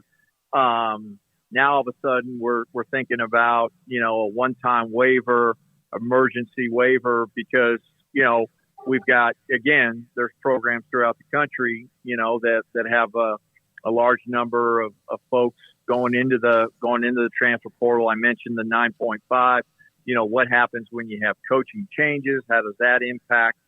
And so, Paul, looking at the whole totality of it is where I think we need to go. And we are doing that to some extent, but I think we need to include the signing periods. And, there's, I hear, well, the AFCA, the coaches convention is in January, so we can't do it. Well, then let's move the dang coaches convention, right? So let's get it right for our football programs. Let's get it right for our football student athletes first, and then worry about everything else. Mac, why wait until it's like reactive and not be proactive? The NIL, the portal, the new signing period, which I thought was a great idea. Then all of a sudden now that's even part of the mess in a way. Coaches leaving early because of the new early signing date. Is it easier said than done? It's easier said than done. And look, that's the logical question. And so, you're asking the right question. But I think I don't know any other way to say it. And I don't mean this to be, negative, but I just think the bureaucracy, the structure of the NCAA, like we've got to find a way to handle real issues in real time and be able to even be proactive and handle them, as best we can before they become problems, etc. Now everybody's competitive, and so everybody's trying to find an edge and a loophole, and so it's hard to sit there and predict everything and run every ground ball out. But I think it's with the new NCAA president, I think there's going to need to be a deep dive on how the NCAA, conduct its business operationally. And we're I don't know. I think it's antiquated, and we need to get much better at doing it. So. Yesterday evening, Jeff Traylor at UTSA. This morning, Mac Brown at North Carolina brought up and basically posted on their Twitter feeds tampering, that players are being tampered with or poached or whatever, or trying to be poached. Why would it be coaching suicide if, for example, somebody contacted a player at college X, Y, or Z and you put the text or Instagram or whatever it is up online? Yeah, I mean, that's a good, I think that's a fair comment. And why don't we do that? Why don't we expose? And, I think there's probably this unwritten rule amongst amongst coaches. And then I think, there's also, proving it, 100% fact. But it's got to stop. Like I'm telling you this, we had players contacted, some of our players being contacted before the season was even over. And so, if we think, it happens not until the season is completed, the last regular season game. And, I'm going to say it. I think a school or two within our league has. And so it absolutely has to stop. And I will tell you this, and I can say this, proudly, but you start to begin to think, are we just at a great disadvantage because we are committed to doing it the right way? And I can tell you this, Baylor's not tampering. Baylor's not, calling, and wanting to see if players are willing to transfer to our place. And we're not doing it through a third party in a roundabout way, et cetera. And so, I am proud of Coach Aranda and our staff, the way we're handling it. But those that aren't handling it right, it needs to be stopped. If you found a coach do that, would he be done? Yes. Mac Rhodes, Baylor Director of Athletics, with us on 365 Sports. Mac, also given the rules, and this might be me being naive here, it seems like a slightly unnecessary crime in a lot of respects, in that players that are unhappy and want to leave can just get in the portal. They have the time to. I know you're trying to get the edge and all that, but it seems to me that there's a calendar for that set up for that specific reason. It would seem to be kind of a silly thing to do and get in trouble for. I guess they're doing it right now because what's going to happen to them other than an AD like you stepping up and firing somebody like that? Yeah. So again, Paul, goes to what's the threshold, right? Well, the threshold is, whatever we can get away with. And that's unfortunate. And so as long as you're able to get away with it, right, people are going to continue to do it if it's a competitive edge. And, that's the world that we're living in. And, when we talk about continuing to be nationally relevant, meaning Baylor, and, those are the conversations we were having. It's certainly, name, image, and likeness and all of that, but it's, doing things the right way. And, what kind of competitive disadvantage are you when you do it the right way? And again, that's where, it comes back to, we're going to work our tails off. We're going to have to work harder, smarter when we think about doing it the right way. And then, I certainly believe that God's going to honor that. And I think to this point in time, it's worked for us. And, I know it's frustrating for our coaches, and it's certainly frustrating for me, but, we're gonna commit to doing it the right way and continue to do it that way. Mac, after the football won the Big 12 title in Sugar Bowl, do you feel like in a year's time, because you're about to be National Signing Day a year later, and that was right after the Big 12 title, do you feel like the football program got all the juice it could out of what they did a year ago? Yeah, that's a really fair question. And, I'm not sure, Smoak, if you're headed in the direction of where the class will end up being ranked, in terms of the recruiting class, et cetera. I think if we hold on to the class, this is going to be one of the better classes that's ever been signed in Baylor history. But, it goes way deeper than that. And particularly in the world that we're living in, so answering your question, I would say yes. Particularly when we think about, are we getting the young men that we want, not just the stars beside their names, but do they absolutely love playing football? Because that's such a big part of it nowadays with all of the distractions. Are we getting them in that just they just have this deep love and passion?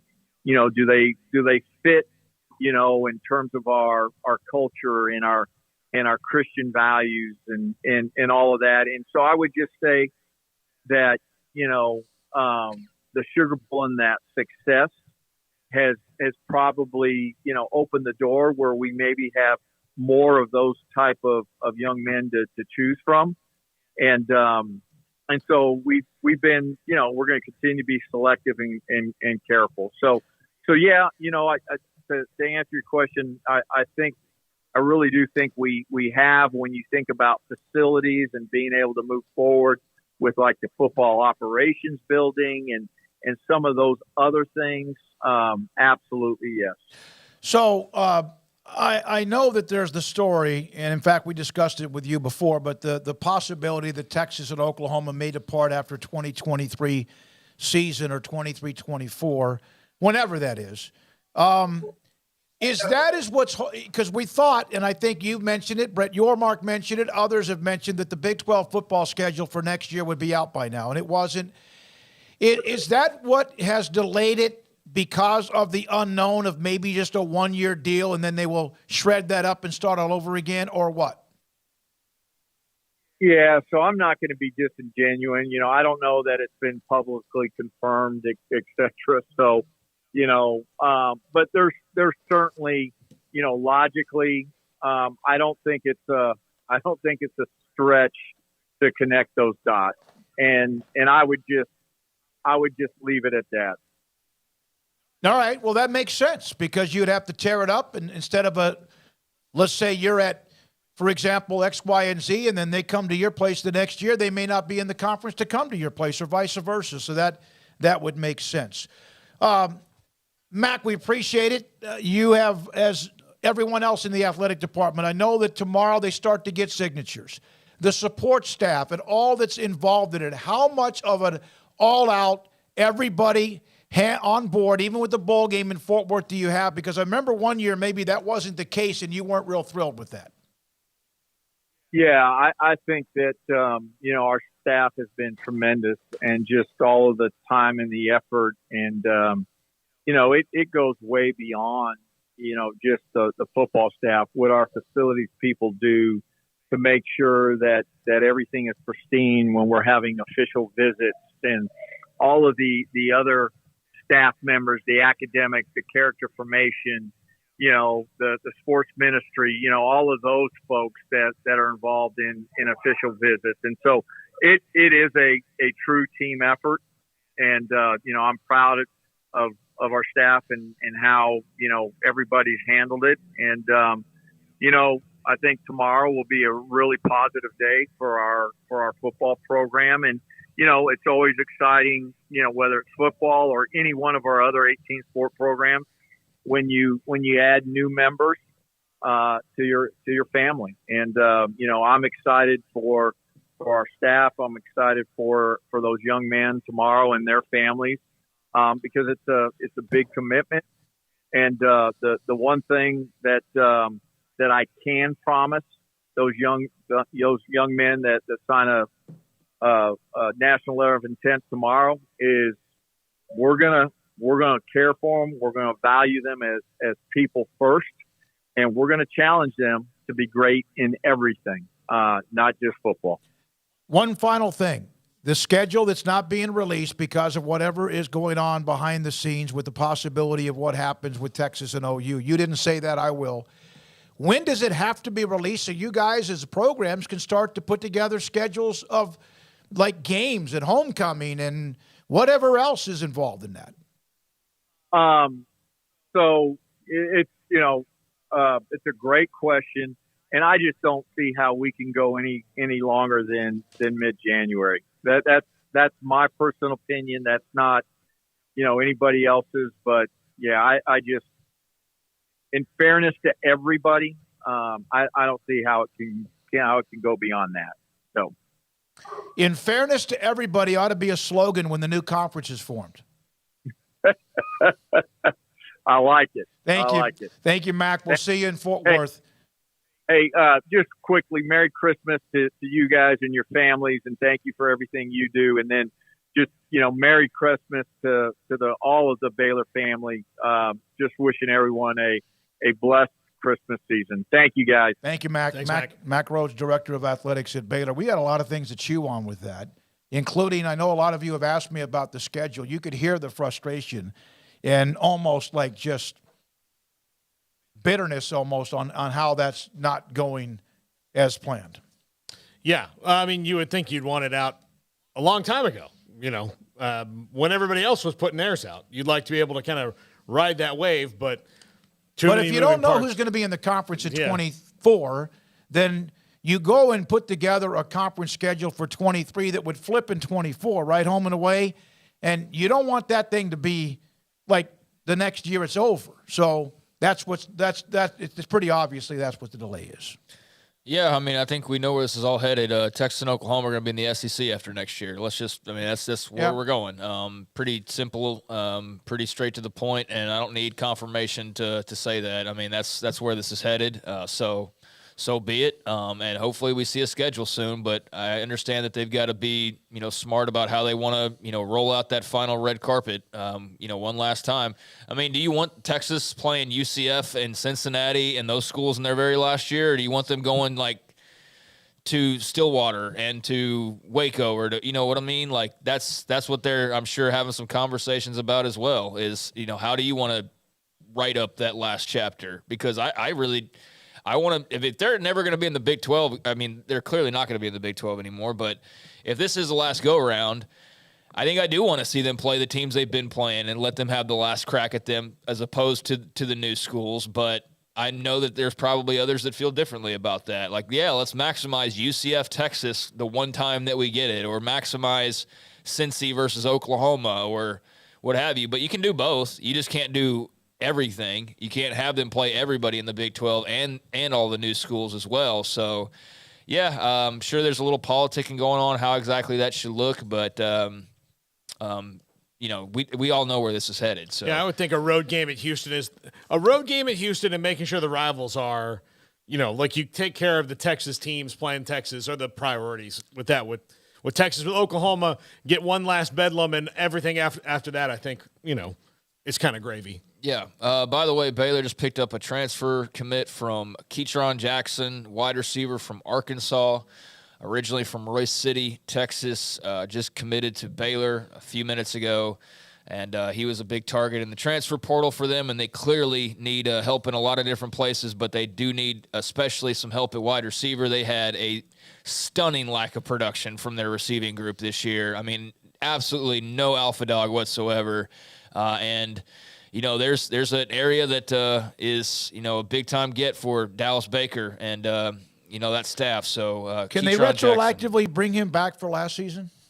I don't want to relive last season, so I'm looking forward to this one wrapping up on Thursday, to be quite honest with you. I agree. And move on to the next chapter. And, all due respect to the players and the coaches and everybody involved, but, I mean, this has just been a season where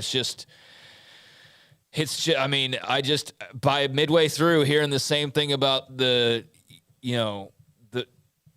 we could never identify it or pinpoint what it was. And then we found out at the end of the year when, Ronnie Weit's getting fired and Ron Roberts is on his way out and all that. It's just like, okay, so clearly something was off all year long.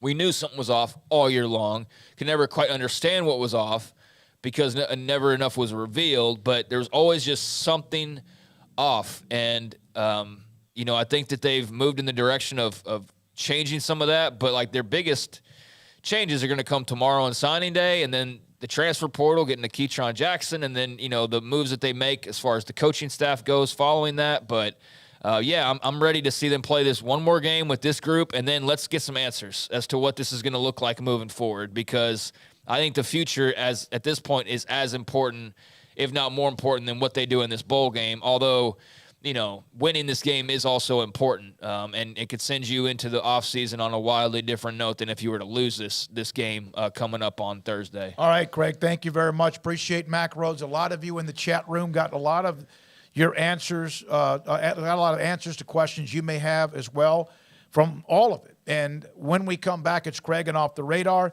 Just after 5 o'clock, former Air Force quarterback Bo Morgan will join us on the Falcons and the Baylor Bears Thursday in Fort Worth and the bowl game, and being a part of the Air Force Academy, being a part of the football program, the history, the lineage, and the games. This is 365 Sports. City of Woodway, it's not too late, almost the last day. Go to discoverwoodway.com, and they have a special mailbox out in front of, well, the City of Woodway's office, where you can have your son or daughter, your child, fill out, like, for example, a postcard or a letter, sign it, and it's to Santa Claus. And they will then return it to your son or daughter if there's a return address. Whatever it is, just to enjoy this time of the year. The innocence and the greatness of Christmas. So you can go to Discover Woodway. There's that mailbox out there. It's, I believe, open until one more day. This might be the last day. So discoverwoodway.com. Hi, I'm Mark Stewart with Bird Colgan Ford. It's that time of year. It's football season. And BK Ford is a proud supporter of the best high school football teams in Texas, right here in Central Texas. BK Ford is proud to sell the #1 truck in Texas, the F-Series truck, led by our leading rusher, the F-150, 45 years in a row. Lock in your best price and rate today by custom ordering your new F-150 at BK Ford. Simple, easy, trusted. Experience better at Bird Colgan Ford.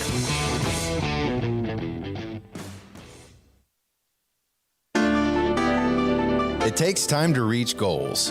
It's a truth that applies to more than sports. It goes for your financial goals as well. You work hard for your money, and you deserve an investment strategy that lines up with your game plan. And Chuck Verno, your Edward Jones financial advisor, can help. If financial investments aren't putting forth the effort you desire, stop by today for a financial review. Chuck Verno, 720 North 64th Street in Waco, 254-732-1161. Edward Jones, member SIPC.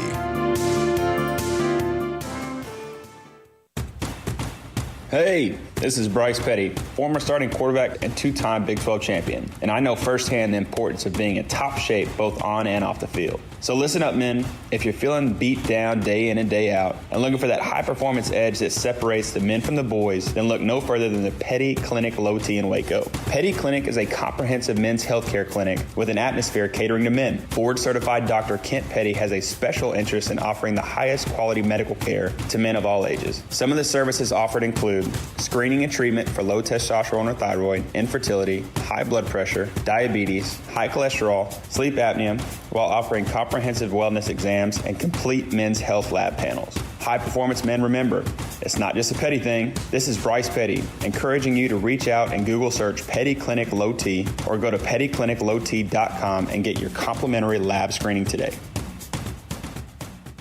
Do you or your kids get nervous about going to the dentist? Stonewood Dental, Dr. Steve Childress, he can help. I've spent a career taking care of patients who as children had bad experiences, and now they're adults that hate going to the dentist. If I get a kid at 3 years old and they come every 6 months and it's a happy experience, it's normal for them. Now they have an accident at 6 or 7 or 8 at school. Now they have a broken tooth or a trauma, and they have to come here. They're used to lights, they're used to water in their mouth, they're used to experience, they already trust us.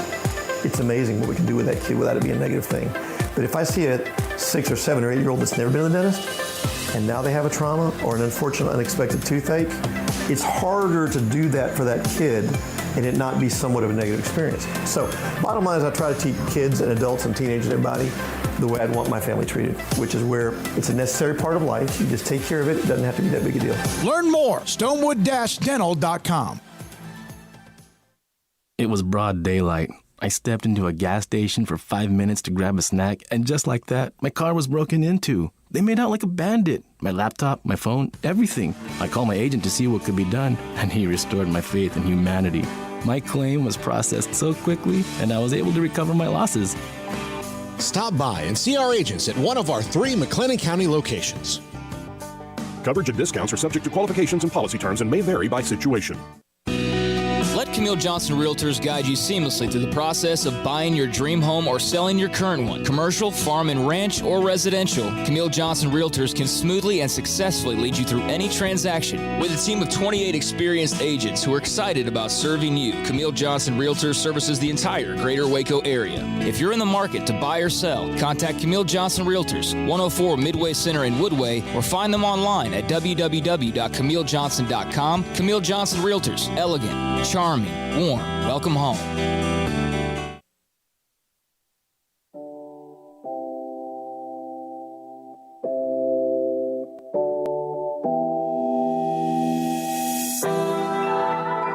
Welcome back to Sikkim 365 Radio. It's time for Craig Smoak's Off the Radar. Brought to you by Pickup Outfitters. Since 1997, we've been outfitting trucks, SUVs, and vans at 220 Lake Air Drive or createacommotion.com. All right, welcome into Off the Radar here on 365 Sports, a segment each Tuesday and Thursday at around 4:45 or so, taking a look at just a grab bag of stories and as it permits, when there's, wild, wonky kind of off-the-radar stories, we'll get to those.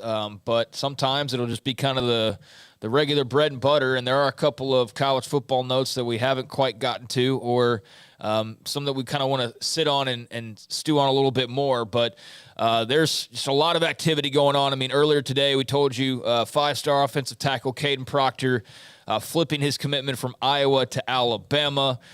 Behemoth of a young man, 6'8", 340-pound offensive tackle, now headed to the Crimson Tide, originally from Des Moines, Iowa. So leaving the home state, and the Hawkeyes had him on like a billion visits, and all for naught. When all was said, all those visits, all that hometown love, and the night before the National Signing Day, just big five-star offensive tackle flip, man. I don't have the heart to be a coach. Maybe the paychecks is why some guys are able to offset those emotions. When you're making, really good money, then you can overcome that pain a little bit easier. But my gosh, those lower level guys who aren't getting those big Dabo contracts or those big Mac Brown contracts that put in all that work and then have a five-star flip the night before.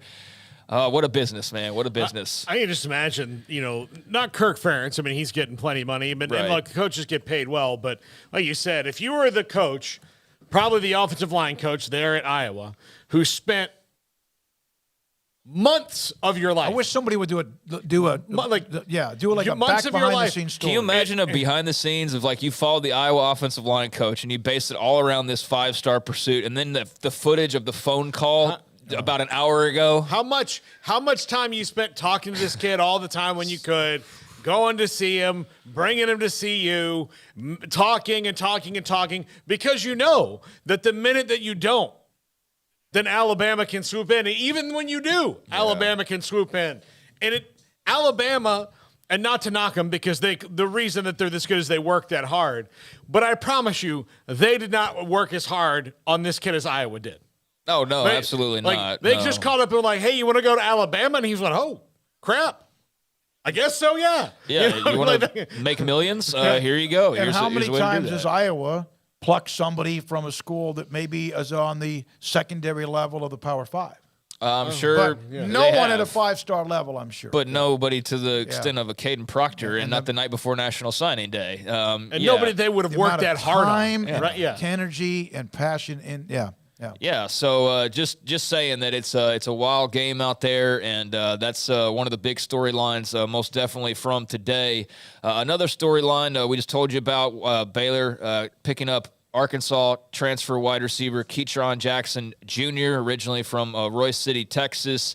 And a four-star prospect coming out of high school, had 277 yards and 3 touchdowns on just 16 catches this past season. So for a team that definitely needs some wide receiver help, they got a guy who not only played a little bit at Arkansas the last couple of years, but coming out of high school had offers from Bama and Auburn and Colorado and a number of other schools from every Power 5 conference, LSU as well out of the SEC, but Illinois, Indiana, Georgia Tech, all over the place. So Ketron Jackson Jr., that's a good pickup at a position of need for the Bears the night before they go to ink a bunch of young guys. But they definitely need a mixture of young and somewhat more mature and somewhat more seasoned guys. Speaking of wide receivers, a guy who has now entered the transfer portal, and you talk about the time invested, and I'm not sure how much time Texas spent on Ajayi Hall. I do know they spent most of the time that he was in Austin just simply trying to keep him in good graces and keep him, as a guy who could actually maximize his football talent. But it just seemed like there was more energy being I don't know if waste is the right word, but being spent off the field. He was suspended. There was a couple of different instances where he was apparently suspended or was not in the best of good graces. So he transferred, one of those, Alabama guys that made the move, rejoining Sark once he took that Texas job last offseason. And or was it not last? Was that his first? Yeah. Okay. Yeah, it was his first swing through. So Ajayi Hall was one of those guys, and he is apparently in the transfer portal, fellas. So that did not last long, only lasted one season, and there were kind of some red flags here. And I'm not sure what ultimately resulted in his departure. I'm sure that's, the big intel on the pay boards for the Texas sites. But, they've got, obviously, Xavier Worthy that'll be headlining a pretty good crew coming back. So the Ajayi Hall experiment, the former four-star Alabama signee, that is now officially over in Austin. And speaking of Austin, we still have not heard a dadgum word whatsoever on Chris Beard in several days now. So that process, I guess, is just still working its way through. The President and the AD, they've had a statement, and that is it. But, days ago. Yeah. And so nothing since then. I understand there's a legal process and all that to get to, but better be some news here pretty soon. I just feel like it's a little too quiet, quite frankly. And I know if the shoe was on other feet, this would not be nearly as quiet as it is right now. But when you're big and powerful and you got some sway, then you know how to just handle things. They're just going the quiet route, and that seems to be working out pretty well, although I know there are plenty of people that are not going to lose focus on the Chris Beard decision, whenever that is and whatever that is ultimately going to be. But in terms of news, there hasn't been anything. So what, just working its way through the legal system, I guess? Or whatever they're trying to deal. I'm sure with his a lawyer, or his agent to work out a contract, and if they can fire him for cause and all this. So, I do feel bad for a lot of the guys on that team, that had to look at their coach and see this going on, and then I don't know how much he's really talked to them, because you're suspended. You keep him away from the team. There's no contact. And by legal system, I should also include that to not mean just the actual legal system, but yes, the stuff that Texas is having to do behind the scenes, I'm sure, to check contracts, see if buyouts, things like that. But just no update whatsoever there over the last few days. So remains to be seen what is going to happen with Chris Beard at the University of Texas, but they do lose wide receiver Ajayi Hall, which, in the big scheme of things is not that massive of a loss, quite frankly.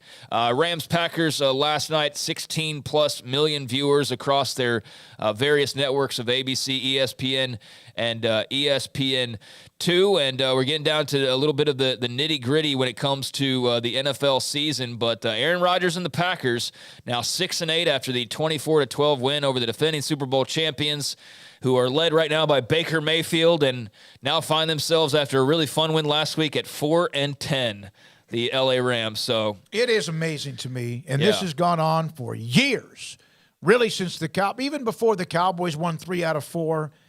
It has gone on for years, because the Patriots won a ton of them, so they don't count. They're the exception. My goodness, to win a Super Bowl is so exhilarating. It is so hard to even get back to the playoffs the following year. It's just not like chalk, as you see in an NCAA tournament board. It is crazy how quickly things can change in a year. Yeah, it definitely is. So Packers' playoff hopes are still alive. They basically, though, have to hope, because they are still under 500, that they are able to basically win out would be their best bet to try and get into the playoffs for a 4th straight year. So they'll play the Dolphins, and then they have the Vikings. So good luck. And then the Lions. So that's doable. But the Dolphins, that's not an automatic by any stretch. They're 8-6, and that's a fun team. So the Packers' hopes hanging on by a thread, but they're still hanging as they do get the win last night over the Rams, 24-12. Elsewhere, a couple of let's see here, World Cup. The final between Argentina and France, because I do kick around TV ratings on here on occasion, and we just haven't had those with college football as of late. And I will get to a bowl game update here in just a second. But the World Cup final, most watched men's World Cup telecast, according to Fox PR, in English language television history. Most watched FIFA World Cup final in the U.S. With 16.783 million viewers tuning into Fox and the Fox Sports streaming services, as Lionel Messi and the Argentinians able to claim the World Cup in Qatar. Most watched men's World Cup telecast, English language television history, topped the U.S.-England 2022 group stage match that had 15.4 million. And as far as a World Cup final goes, that's 16.7 plus million, 2 million more than the 14.5 million that watched Italy and Brazil, the previous U.S. finals record back in 1994. So pretty successful for Fox, which they've had a lot of successful ratings. I mean, they spent money to get the ratings, but they've had a lot of big ratings moments over the course of 2022, it seems like. And, this is after kind of consolidating what they do and selling off a lot of parts and focusing their sports on a couple different things, and it's paid off for them, you would hope. But, I don't know, sometimes I look at all the money outlaid for the World Cup and all this, and you wonder, how do you recoup that? Yeah. Like, even with all the ads and views and all that, how do you recoup it? For the countries that do it. Like, they do it because they know that, like, it's not just about the month of the World Cup and having all those people there. It's that they're hoping that after that, business comes there. That's what Qatar's whole plan was, is that they want to open up that part of the world to more commerce. And, we'll see if it happens. But, I don't know how you ever really do recoup it after all that you spend. Yeah, I mean, it's like the Super Bowl. They spend a lot of money promoting and marketing it, but they charge $1 gazillion to run a 30-second commercial. So I think it's probably, similar with that. And then you have, dozens of games and dozens of countries involved. So you're, a lot of international businesses paying big bucks to get that World Cup spotlight, I'm sure. What do you call that, the smoke that comes out of the back of a jet when it's flying? What do they, what's the term for that? The vapor trail? Yeah, there's a vapor trail that I think advertisers, networks, countries rely on following whenever whatever event is gone. But however they do it, they're making money. We know that much. They're making tons of money and a very successful World Cup final.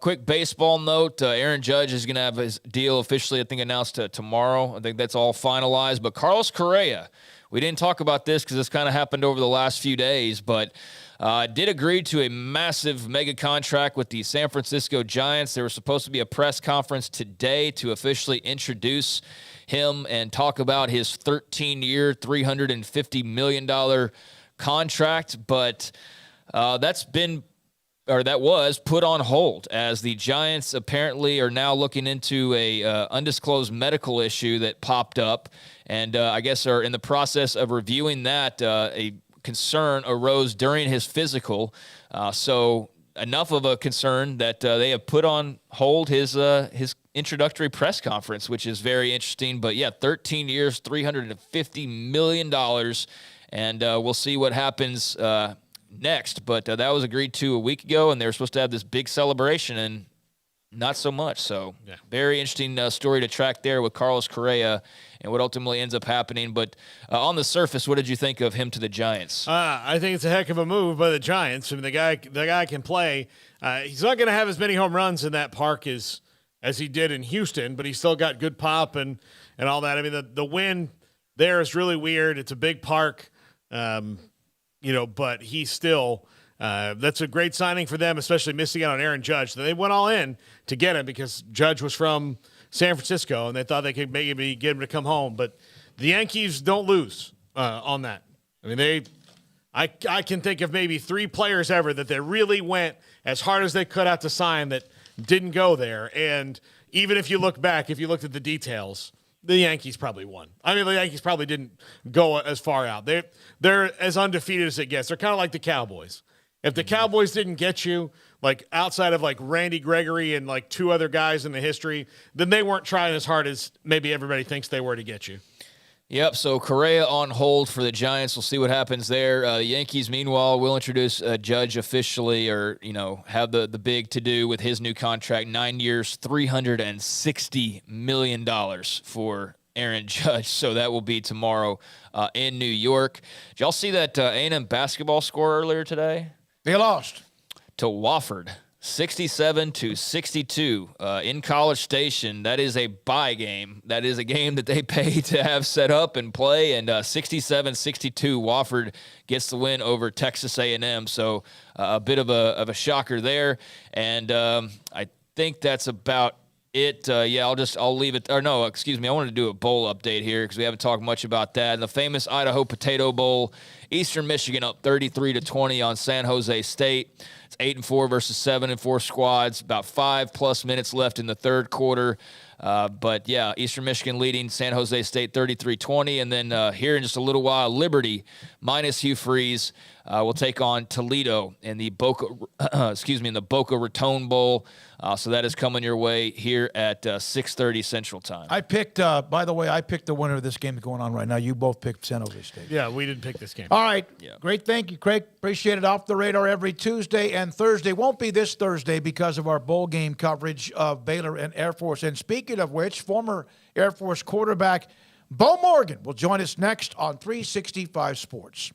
Specials through Saturday. Pickup Outfitters, 220 Lake Air Drive in Waco. Jay Arrett, the owner, 220 Lake Air Drive. Pickup Outfitters, free installation on all bed covers.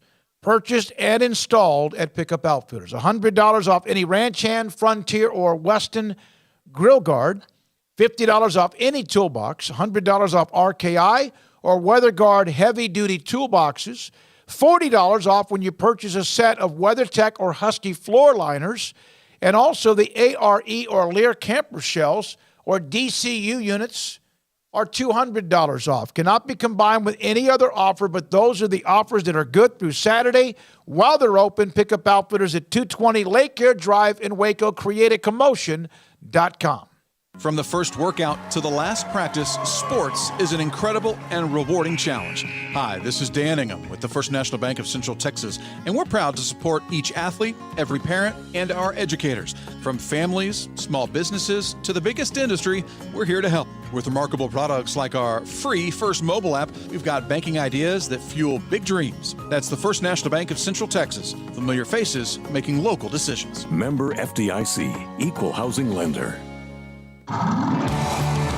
Waco Custom Marketplace is your home for holiday favorites for parties or time with the family, with various specials available while supplies last in store or ordering by phone, including 8 to 10 pound half spiral hams at $4.15 a pound, 12-pound pit hams at $4.35 a pound, 8 to 22 pound bone-in hams for $3.40 a pound, 14 to 16 pound whole raw turkeys at $2.85 a pound, and $4.80 a pound for 9 to 12 pound whole smoked turkeys, 6 to 8 pound mini pit hams for $5.99 a pound. Limit 4 of each item per customer. Call in advance to ensure availability or drop by Waco Custom Marketplace, 425 Lake Air Drive in Waco. Waco Custom Marketplace, your full-service butcher shop for customized orders or cuts of your favorite steaks or beef tenderloin or specially ordered prime rib roast. WacoCustomMarketplace.com.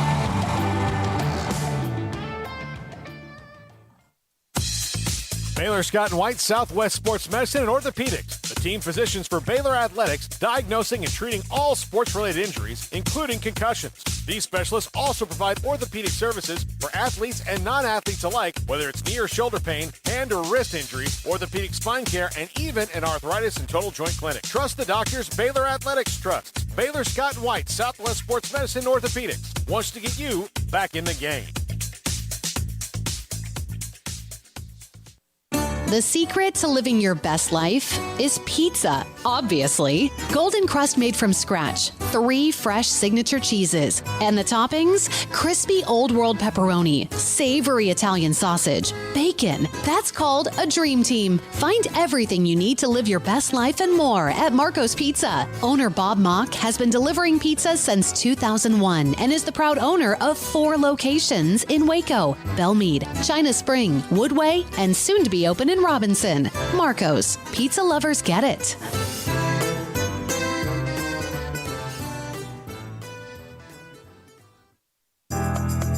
Riverbend Liquor and Wine, Lakeshore Drive, North 19th Street, right behind the bank, is a hidden gem in Waco. If you're a fan of bourbon, especially local Texas bourbons, that's where you gotta go. Balcones, TX, Devil's River, whatever it is, they've got it. Riverbend Liquor and Wine, plus the best selection of craft beers in Waco, seasonally churned out throughout the year. Whether it's spring, summer, fall, or winter, Riverbend Liquor and Wine, best selection of craft beers, a speedy drive-through window, and excellent customer service. Find out more on Instagram or just go by and see them. Lakeshore Drive at North 19th Street behind the bank. With so many companies and policies out there, it gets so confusing shopping for insurance, and I never know if I'm getting the policy that's right for me. Luckily, I met the team at the Niche Group Insurance Agency. With the Niche Group, you can go to one company and get access to coverage options from many insurance carriers, and you get to speak to a real person about your specific coverage needs. With the Niche Group, I know I'm getting the right coverage at the right price. If you need insurance, talk to the experts at the Niche Group at 1-800-258-8302. In the market for a quality metal building? Since 1943, Pioneer Steel and Pipe has helped Central Texas residential and commercial customers with metal building design, panel options, building components, and trim options. Pioneer Steel and Pipe's residential line is energy efficient, offers low maintenance, reduces insurance payments, is impact resistant, and carries up to a 45-year limited warranty. In addition, they can also help you find a metal building contractor for your project. Pioneer Steel and Pipe with locations in Waco and Bryan and at pioneersboys.com.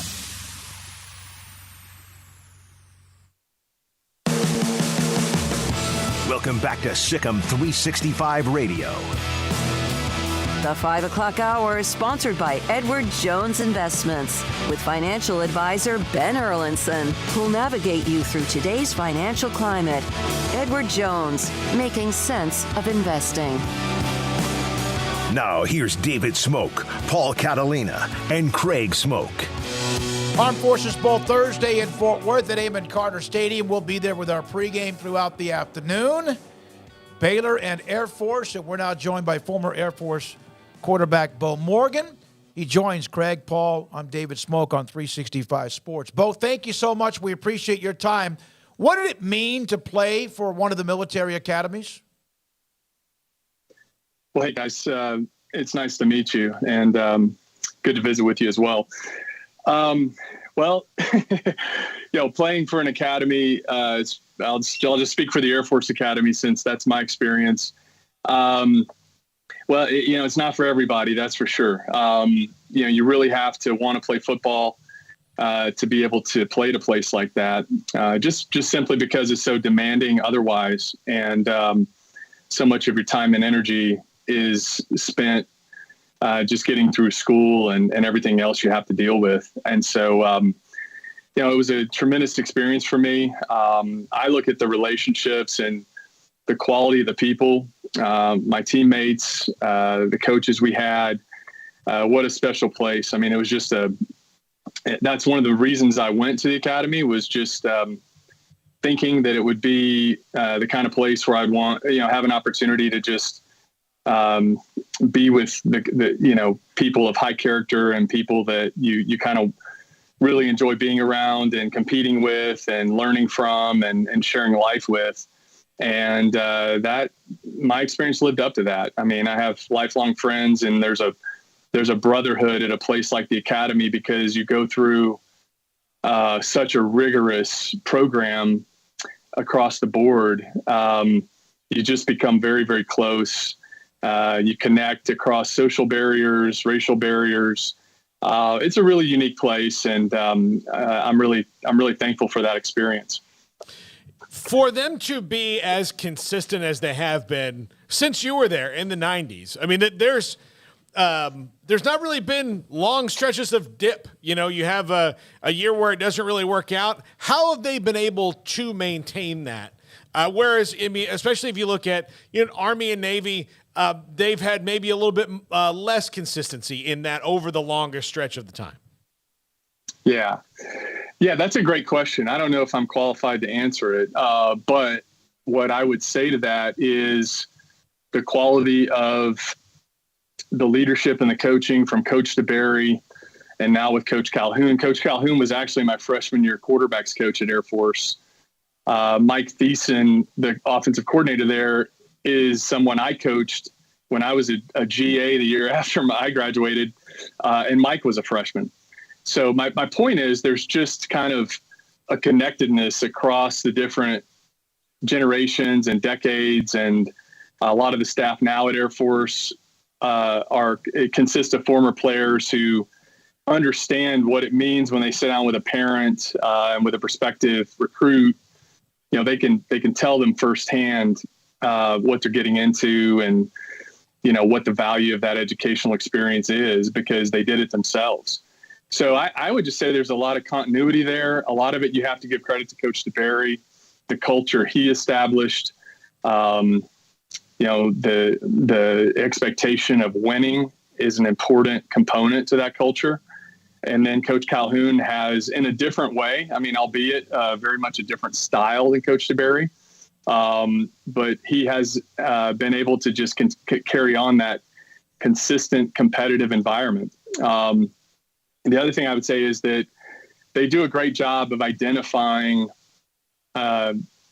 players from high school who have just a really, really high competitive, and what I call a competitive intelligence. Just guys who they really enjoy competing, probably have a chip on their shoulder.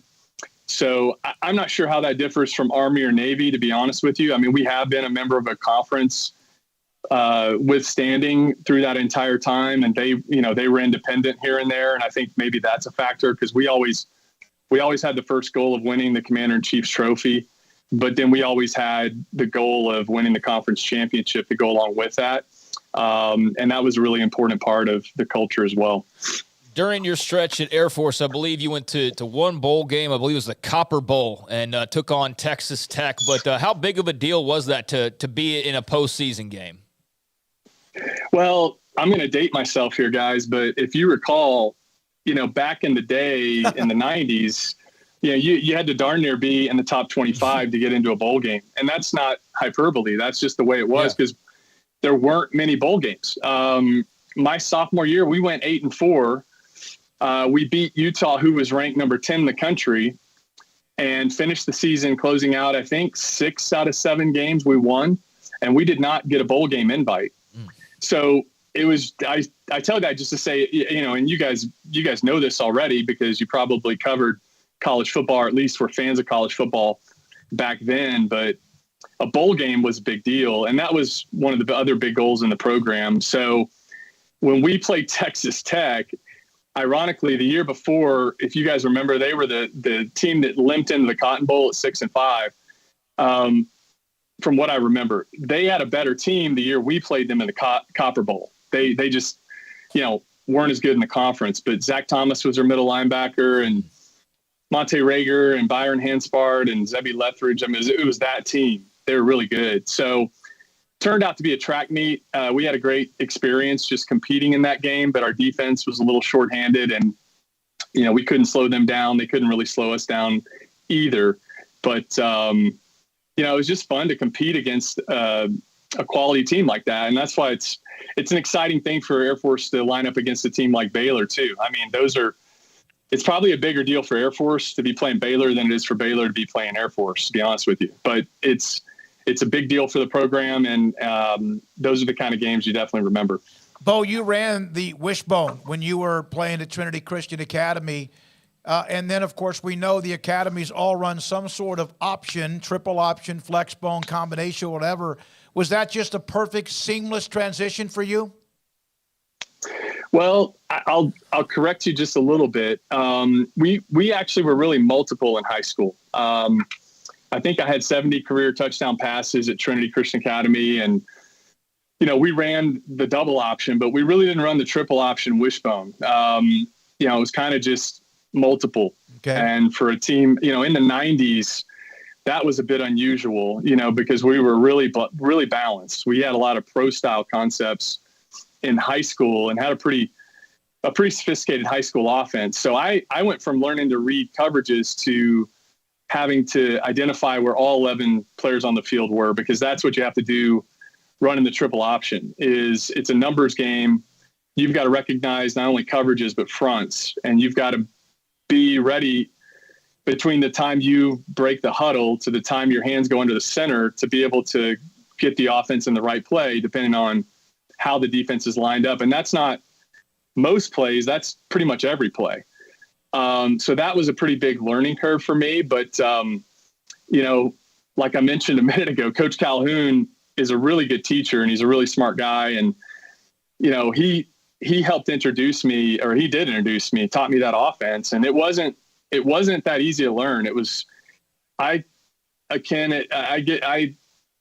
it to like putting a muzzle on a horse. You have to, in that offense, when you're running the triple option, there's a certain way to step.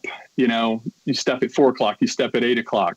There's a certain way to do this and a way to do that. And it's a very process-oriented offense where there's just a way you have to do everything on every play. And the footwork and the steps and the reads and everything is it's just the way you have to do that offense. So until you get comfortable with that, and it takes some time where you can identify defenses, you can make the reads, you rep it every day. And that's how it happens. But it's not an easy transition, I'll be honest with you. But, we had some outstanding coaches, obviously, and, they're really good at what they do. Bo, there was news this week about Army's Andre Carter and the rules changing, and they made an amendment so that he can have his opportunity in the NFL based on the rules that when he was there, he's kind of grandfathered in. You had your shot at professional football. That the rules have changed several times over the years about service academy players, and it's a new era in college sports with NIL and all that, which will make it even more difficult for service academies to compete to get some of the talent that might have otherwise maybe considered going there. How do you think the rules should work out for guys like an Andre Carter, like yourself, that have the opportunity to play professional sports? Yeah, I'm probably biased because of my own experience. I mean, my experience was I waited 2 years. That was basically the protocol at the time was, a 2-year active duty commitment, and then petitioned the Secretary of the Air Force to get out and, tried to have a career with the Cowboys, which I kind of, people say you have a cup of coffee. I had a shot of espresso with the Cowboys. But what, tremendous experience and wouldn't trade it for anything. But I'm all for guys having an opportunity to go play now, because 2 years in professional football is like, it's like dog years. It's like 5 years of anything else because of just how dynamic it is there. And, you need to try to play right away. So, I'm excited for that kid and any other grads that have an opportunity to go play professional football. I mean, the reality is if you have enough talent to play professional football, you're an outlier. And especially coming from a service academy, you're definitely an outlier. And, I think those guys deserve an opportunity. I think it's a good thing from a PR perspective for the academies. And, it's, I don't see a lot of downside to it personally. So who was better at quarterback at Air Force, you or Blaine, your brother? Well, I was, of course. It's funny. Yeah. Coaches will ask that, Blaine, my brother Blaine's in the college coaching profession. And so that's come up when, just casual conversations with other coaches and stuff like that. Yeah, Blaine actually had a better winning record for a long time until he coached a guy who succeeded him. He had the best winning percentage of any starting quarterbacks in the history of the academy. I think he was like 20-4 or something like that. Crazy. I wasn't that successful from a wins-loss perspective. But we had different styles, Blaine was such a great ball handler and decision maker, and he was tough, and he threw the ball well, and he had a really good supporting cast, but he knew how to use those guys. So I was more of a kind of like, sometimes I had to put the whole game on my back and, carry the ball 30 times. And Blaine was a little bit more balanced with the way he attacked it. and the way they schemed it up at that time. So, you know, we were really different players, but, you know, so it's kind of, you know, what style you prefer, I guess. He won more games, but I was probably a little harder to defend, if that's fair enough. No, it's a great answer. Appreciate it. Former Air Force quarterback Bo Morgan with us on 365 Sports. Okay, Bo, I just got this text from a friend of mine, Michael Shornack. He played at Riker, and he said, when I was a junior and senior at Riker, I got my ass kicked by Bo Morgan twice in the state semifinals. Do you remember those games against Waco Riker? You know, I do remember a lot of those games. I remember playing Riker. I remember playing at Riker in a mud bowl game against St. Pius in a semifinal game. And this, again, is going to make me sound super old, but at the time, there was no overtime. And we tied St. Pius, and we advanced to the state finals on penetrations. Actually, we may have tied on penetrations. We beat them on first downs. I can't remember, but that's what I remember about Waco Riker was playing, playing in a game. Actually, that may have been at Midway now that I'm thinking about it. Anyway, but we played Riker. Yeah, those guys were really competitive, and, playing in taps at that time, we were kind of like the redheaded stepsister. You know, we were, nobody gave us a lot of respect, but private school football in Texas, from what I understand, looks a little different today. So, but it was still competitive back then, and, you know, a great experience for me. I think that what you were a part of the surge, Bo and Blaine and others, That's right. That really kind of developed, I think, and sent private school football even deeper into the state. I think there are more schools now that probably play at a higher level than what it used to be. Riker, Bishop Lynch, St. Pius in Houston, maybe, and a couple of others like you mentioned.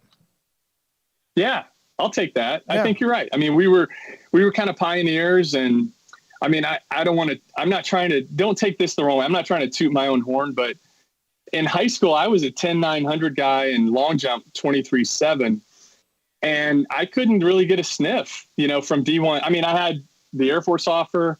Baylor did recruit me for a while. I don't know if you guys knew this, but my dad he played at Baylor, and my brother and I grew up, saying sick 'em, and went to Baylor, Texas games, met Tom Mickey and Cody Carlson and Mike Singletary. I mean, those were our heroes growing up. So I really wanted to go to Baylor. And then my junior year is when Coach Taft retired. And when the new coach came in, I think Coach Taft would have maybe offered me a scholarship, and then he went a different direction. But my point is, to your point, that,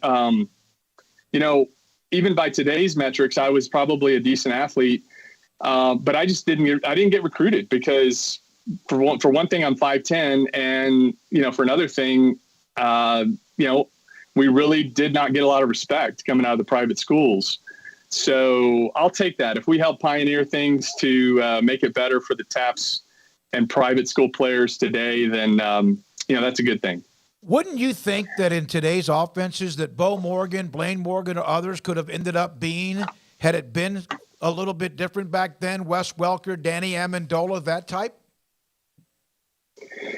Well, yeah, I mean, that's kind of what I tried to do professionally a little bit, was kind of, transition to that, like at the time, third down back, that type of a role. And, I think, at the time I had an offer from SMU. They wanted to recruit me as an athlete, but they were coming off the death penalty, and it just did not sound that fun to go play for SMU against other teams in the Southwest Conference, and you were smart. Get your brains beat out. Same thing. I think Vanderbilt recruited me, and that was kind of a similar scenario. But yeah, I you're right. I mean, even I never took a snap under shotgun my entire college or high school career. I never took a snap from shotgun. So that just tells you how the game has changed. I mean, I think.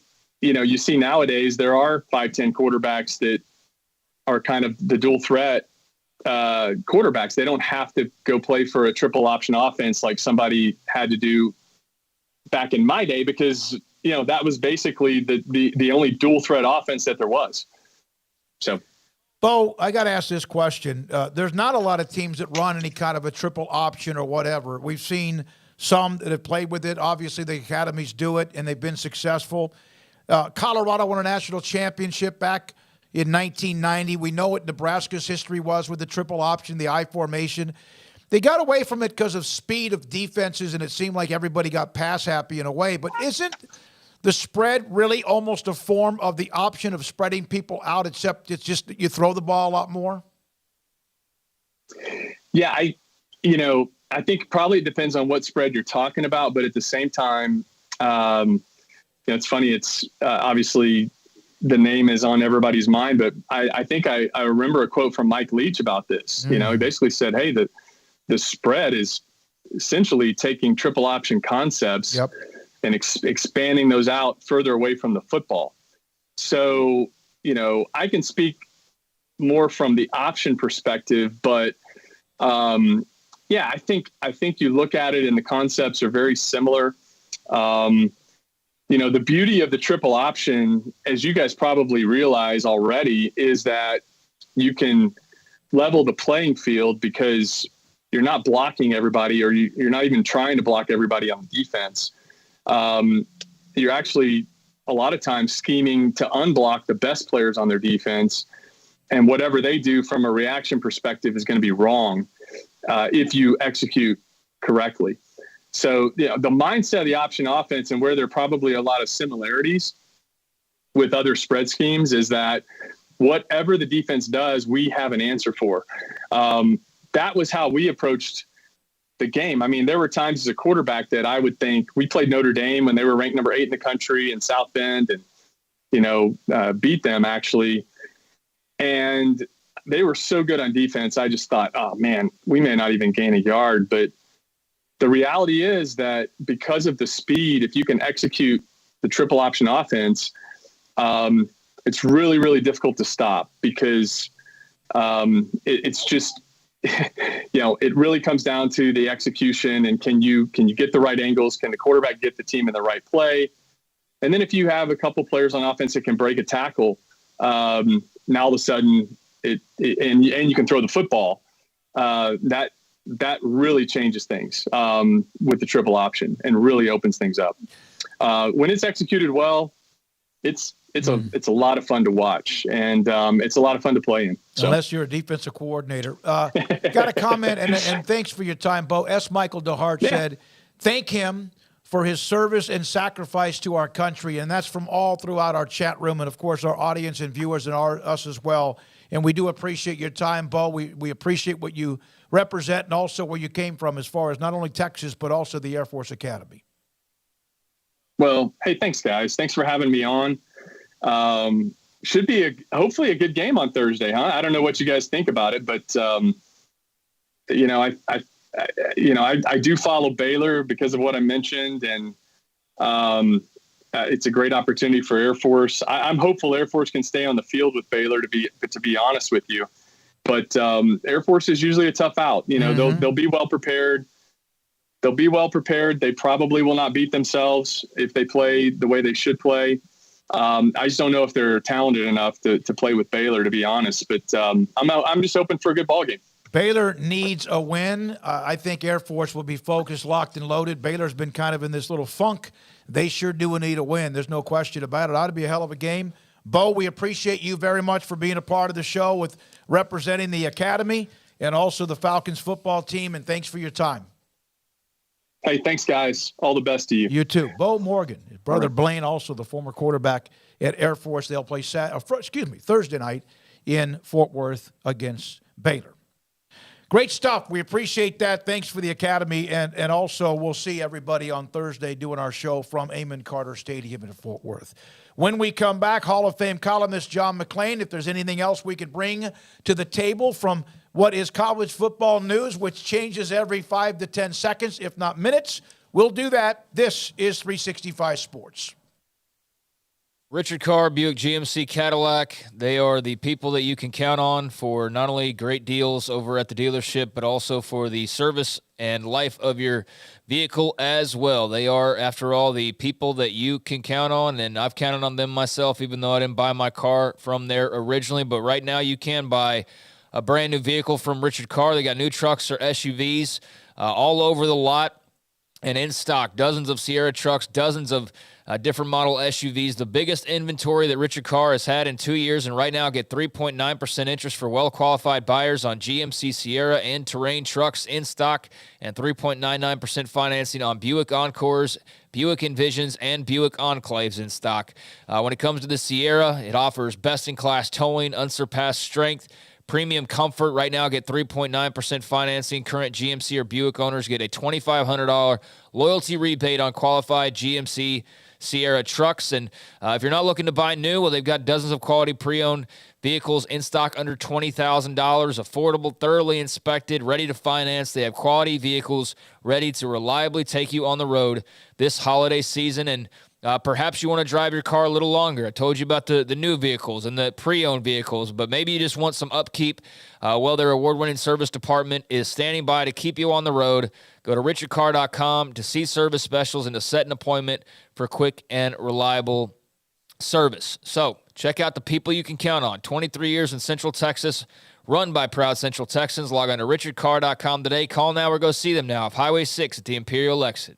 Shop the great selection of new cars and trucks at Allen Samuels in Waco. Save big during the Big Finish sales event on new 2022 Ram 1500 Lone Star trucks with total values of up to $7,250 and no payments for 90 days. First responders get $500 in bonus cash. Come see why Ram continues to win awards every year. If we don't have what you want in stock, we'll custom build the truck of your dreams and order it today. Hurry in for some of the best deals of the year on Ram trucks at Allen Samuels in Waco. It's a staggering fact, and one that should give you pause. More than 130,000 trucks drive around Central Texas roads every week, and sadly, as many as 50% of them drive around completely naked, without a stitch of accessory on them. The plight of truck nudity is real. Won't you help? This Christmas, open up your heart to those in need. Maybe a friend, a family member, or maybe it's your truck. Give generously and give them the gift of dignity. An outfit from Pickup Outfitters. At Pickup Outfitters, we're doing our part too. We've extended our Truck Friday specials all the way to Christmas Eve, like $50 off any standard toolbox, $100 off RKI or WeatherGuard heavy-duty toolboxes. Please don't turn a blind eye. Christmas is not the time for a truck to go naked. Give the gift of an outfit from Pickup Outfitters. Fighting truck nudity for 25 years at 220 Lake Erie Drive in Waco.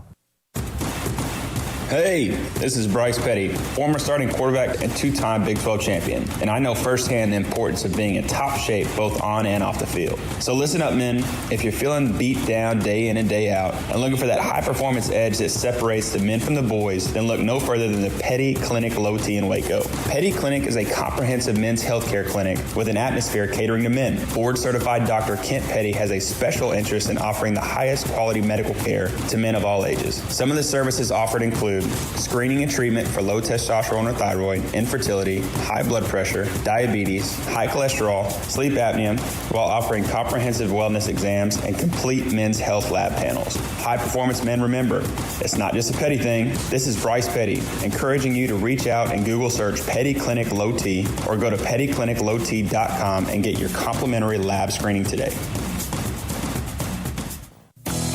Three Nations Brewing Company has 16 different beers on draft with a new beer every Friday. It also offers 2 air-conditioned tap rooms, a large indoor beer hall, a second-floor mezzanine offering a great overview of the brewing company and equipment and patio where you can relax under the shade. Plus, you can now experience the new Three Nations Beer Garden Grill on our shaded patio. Grab a cold beer and enjoy a bite from our freshly prepared and delicious menu. Street tacos, quesadillas, freshly cooked burgers and dogs, and veggie burgers too. Nachos and so much more, all prepared and cooked on site. So come visit the award-winning Three Nations Brewing Company on East Vandergrift off I-35 in Carrollton. TFNB Your Bank for Life is the official local bank of Baylor Athletics. Find out why more Central Texas are making TFNB their bank for life. Sign up for our Edge checking and savings accounts to earn interest or cash back. With 5 convenient locations and an award-winning mobile app, banking has never been easier. TFNB, your bank for life. Member FDIC. Stepping into a new pair of boots is great, but stepping into the boots of a U.S. Army officer can also add confidence and leadership skills to your son or daughter's career path. There are more than 150 occupational specialties to help them find the best fit for their future. See all the things your son or daughter can achieve in our boots at GoArmy.com. U.S. Army Waco Recruiting Company, 254-598-8131 or 254-776-1543. Welcome back to Sikkim 365 Radio. It's time for our weekly segment with NFL Hall of Fame columnist John McClain. Brought to you by Pioneer Steel and Pipe, where customer service is their main focus, and best in metal, steel, and pipe for large or small projects, with 2 locations in Waco and Bryan. Family owned and operated since 1943. Read John's work at GallerySports.com and SportsRadio610.com. All right, here we go. This 5 o'clock hour, John McClain, Hall of Fame columnist. Again, GallerySports.com, Sports Radio 610 in Houston, and with us in many stations throughout the week. John, thank you very much for your time. Every time we think there may not be a crazier ending in anything sports, we see what happened to the Patriots and Raiders. Is there anything comparable to that? I've never seen anything going back to when I started watching football in 1960 when I was 8 years old, and the Cowboys were on CBS and the others were on NBC. And then I started covering it in 1977, and I've never seen anything like it, and I doubt seriously we ever will, because coaches will just ingrain it in their players. You don't do that. You know, what Ramondre Stevenson did, lateral, I've seen guys with leads lateral the ball. Like sometimes you'll see them on the last play try to intercept the pass instead of knock it down, where if it bounced off you, it could be a touchdown for a Hail Mary. So players do some dumbass things. But when Jacoby Myers threw that ball out to the middle of the field and it went to Chandler Jones, of all people, who was dumped by the Patriots, they didn't want him anymore. And watching him score that winning touchdown, I've never seen anything like it. The Raiders were involved in the Cup game going back to 1968, the Heidi game. People could Google it and find out what the Heidi game was. And it was ironic considering how many games they've blown this year in which they've been ahead. And to be gifted by that, of all coaches, the smart one, and I'll guarantee you there's a lot of people in the NFL who've been outsmarted by Bill Belichick, who took special pride in seeing him stand there hopelessly while his player made the biggest bonehead decision in the history of the NFL. John, the Texans took the Chiefs into overtime this week. Is this a sign of improvement the last couple weeks, or how do you assess what they've done, even though they've still lost both those games?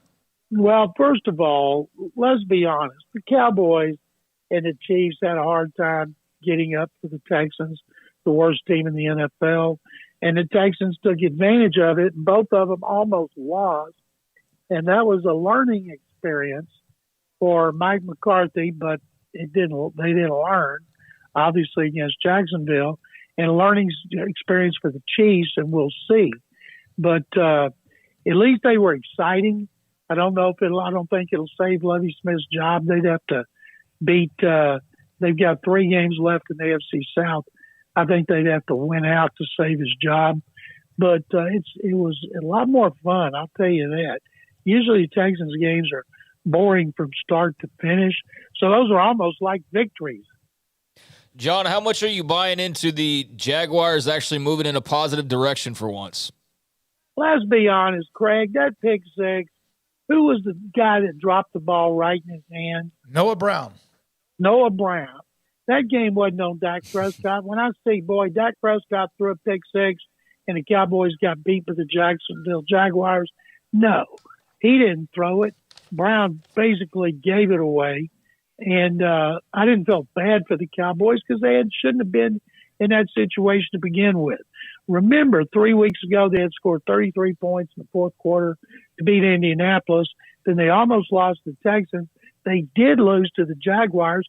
They may be the only team in the NFL that's glad it's not through playing the AFC South, one of the two, well, I think the next to worst division to the NFC South. But the key is now they better beat Gardner Minshew. You know, Micah Parsons needs to learn to put a lid on it. He's going to blow Defensive Player of the Year to Nick Bosa, who deserves it more than Parsons because he's better than him in every stat, and he plays on a better team with a better defense. But they better win that game because if Gardner Minshew, the mustache, the Mike Leach protege, if he can run, people act like they don't have anybody who can run the ball at quarterback other than Jalen Hurts. That's not true. Anybody that's watched him play for Jacksonville, and I've watched him play a lot of games with the Jaguars, he can run, and I'm sure he will do it. And that game's going to be tough. If the Cowboys blow it without Jalen Hurts, nobody's going to take him seriously.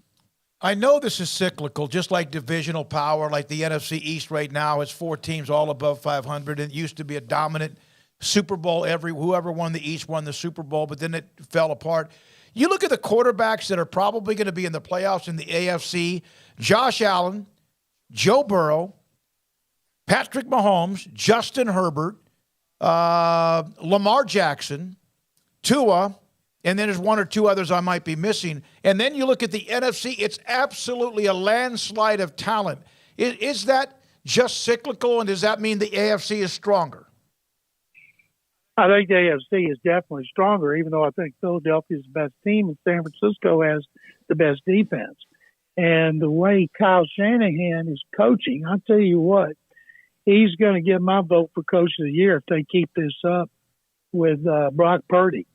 Because we saw Brock Purdy all of those 9 years he spent at Iowa State, and I don't think any of us thought he'd be more than a practice squad player in the NFL. And a lot of it has to do with him, of course, but it also has to do with his coaching and them making what they do fit his strengths and trying to minimize his weaknesses despite having injuries at other positions. So I think when you look at Jalen Hurts, yes, he's right up there with them. But, man, oh, man, the AFC is definitely stronger. The playoffs look like they're going to be a whole lot more fun. John, what did you think of the 49ers being able to roll out Brock Purdy and continue to win? Who knows if he can play this week? I know he's a little banged up, but how have they managed to do this on their third quarterback? It's unbelievable what they've been able to do to lose Trey Lance. They were fortunate to have Jimmy Garoppolo. Then they lose him. And then Kyle Shanahan says, no, we're going to go with Mr. Irrelevant. And quickly he becomes relevant. And now his jersey's the hottest seller in the NFL. He's fortunate to have the best defense in every category, led by defensive coordinator DeMeco Ryans, who will be the hottest coordinator for head coaching positions. And they're fun to watch.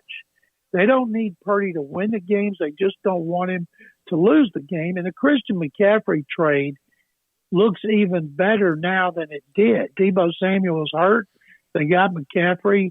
If they're open at the playoffs, everybody will be 100% because, you know, defense is supposed to win championships. So I love this time of year. It's crunch time in the NFL, December. Of course, now we've added January when they separate the pretenders and the contenders. And this past weekend, man, oh, man, if this one coming up is anywhere close to that one, there's going to be a lot of people who may not be able to take it. You know, the extra week, John, we saw that last year and now this year. What is the drawback other than attrition of the extra game? I don't think there is any drawback. We're going to go to 18 games, too. I mean, that's coming. That's without a doubt.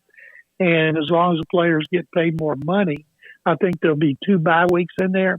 Doesn't matter when you have the Super Bowl.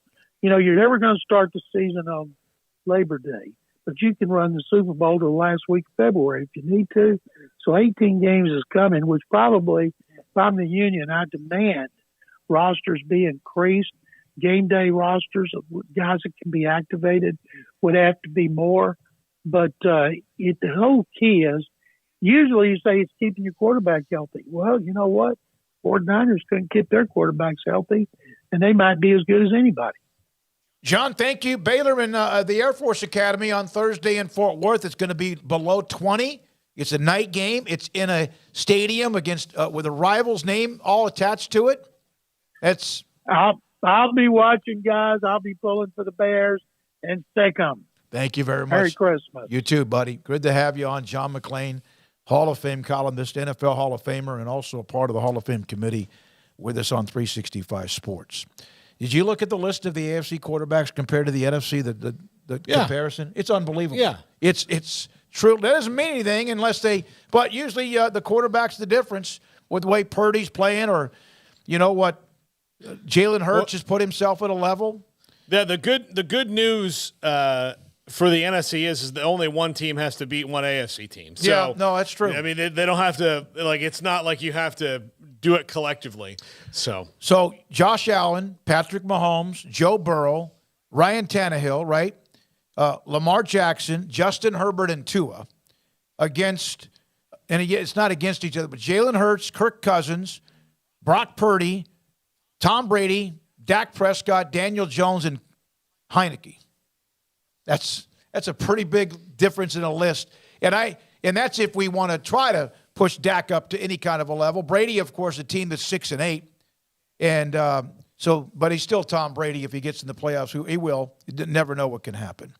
All right, it's 5:48. Paul and top 5 next on 365 Sports.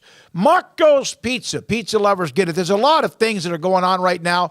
You're going here, you're going there, you're shopping, whether it's at a store, a grocery store, for whatever you need for the holidays, for Christmas, for the weekend, for people getting together with family, or the New Year's, whatever it is, and you just are worn out. And then, oh my goodness, you got to cook dinner. Order Marco's Pizza online, or even call them up. They'll deliver it to you with great specials of pizza. They got a great pizza, whether you like the pepperoni magnifico, whatever topping, pepperoni magnifico, 1, 2, or 3 toppings. You want it, they got it. Pizza bowls, salads. They got the soft drinks too. And on top of that, they have wings to deliver to you. So if you're just worn out, you're on your way out to shop, and you're going to be doing that until maybe 6, 7, 8 later, and you're just hungry on your way home, call Marcos or get online with the app, or just call them, and they'll deliver it to you. By the time you get home, you'll have some food, and you won't be starving, and also still the time to have to cook. Marco's Pizza, 5 locations. I saw Bob Mock today when I walked into a business and walked out of the bank. 5 locations in Waco, marcos.com. In our logo and advertising, we say we are people that you can count on. What does that mean? It starts with providing a quality vehicle and quality service at a fair price. But it also means we do what we say we will do, and we treat people fairly with respect. It starts by hiring great people, good local folks who work hard with a caring attitude. Our employees are the real reason we are people that you can count on. Put us to the test and see for yourself that at Richard Carr Motors, we are people you can count on. From the first workout to the last practice, sports is an incredible challenge. Hi, this is Dan Ingham with the First National Bank of Central Texas, and we're proud to support each athlete, every parent, and our educators. From families, small businesses, to the biggest industry, we're here to help. With remarkable products like instant issue debit cards free at all of our banking centers, we've got banking ideas that fuel big dreams. The First National Bank of Central Texas. Familiar faces making local decisions. Member FDIC, Equal Housing Lender. Hi, this is Paul Catalina. I recently got engaged to the love of my life, but the most important thing that I had to do before I popped the question was get that perfect ring. And I know nothing about rings. So I went to the wedding ring store, Boozer's Jewelers on Valley Mills Drive. I knew I needed a custom design, and that's exactly what they do. 9 out of 10 of their engagement rings are designed in-house. The entire process took less than a month, and they were great every step of the way. Great options on financing, excellent selection, and talented designers. My fiance and I get nonstop compliments on the ring. I only deserve credit for doing the smartest thing I could, walking into Boozer's and letting them work their magic. Your one-of-a-kind fiance deserves a one-of-a-kind ring, and that's what you get at Boozer's. Boozer's Jewelers, the wedding ring store on Valley Mills Drive. Automatic Chef Canteen is a full-service micro-market vending and office coffee provider with state-of-the-art vending equipment, a wide variety of products, and offering custom-fitted micro-market vending office coffee solutions for your employee break room. You want a full break room solution and a workplace oasis? Well, Automatic Chef Canteen, locally owned and operated for over 50 years in Central Texas, also includes in-house mechanics on call 24/7 for fast, reliable service and maintenance. Automatic Chef Canteen, 6900 Imperial Drive in Waco, or online at automaticchefcanteen.com. Howdy, Chet Garner here, professional guide, searching for bears in the wild. But not just any bears, oh no, a particular kind. With hundreds of thousands roaming freely in the wild, yet still hard to spot unless you know the signs. There they are, Baylor bears. If you're a bear enthusiast or even a bear yourself, join me and let's find some bears in the wild. Join the expedition at baylor.edu/alumni. Riverbend Liquor and Wine, Lakeshore Drive and North 19th Street, right behind the bank, is a hidden gem in Waco. If you're a fan of bourbon, especially local Texas bourbons, that's where you gotta go. Balcones, TX, Devil's River, whatever it is, they've got it. Riverbend Liquor and Wine, plus the best selection of craft beers in Waco, seasonally churned out throughout the year. Whether it's spring, summer, fall, or winter, Riverbend Liquor and Wine, best selection of craft beers, a speedy drive-through window, and excellent customer service. Find out more on Instagram or just go by and see them. Lakeshore Drive at North 19th Street behind the bank. This is Paul Catalina's Top 5 at 5:55.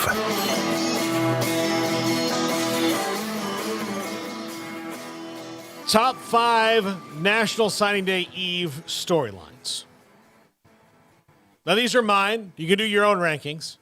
TJ said sometimes I get the rankings wrong. Let me just remind you. He said you get the order wrong. I get the order wrong. Let me just remind you whose name is on this list. It's my order. Mine. Paul Catalina's Top 5. Me.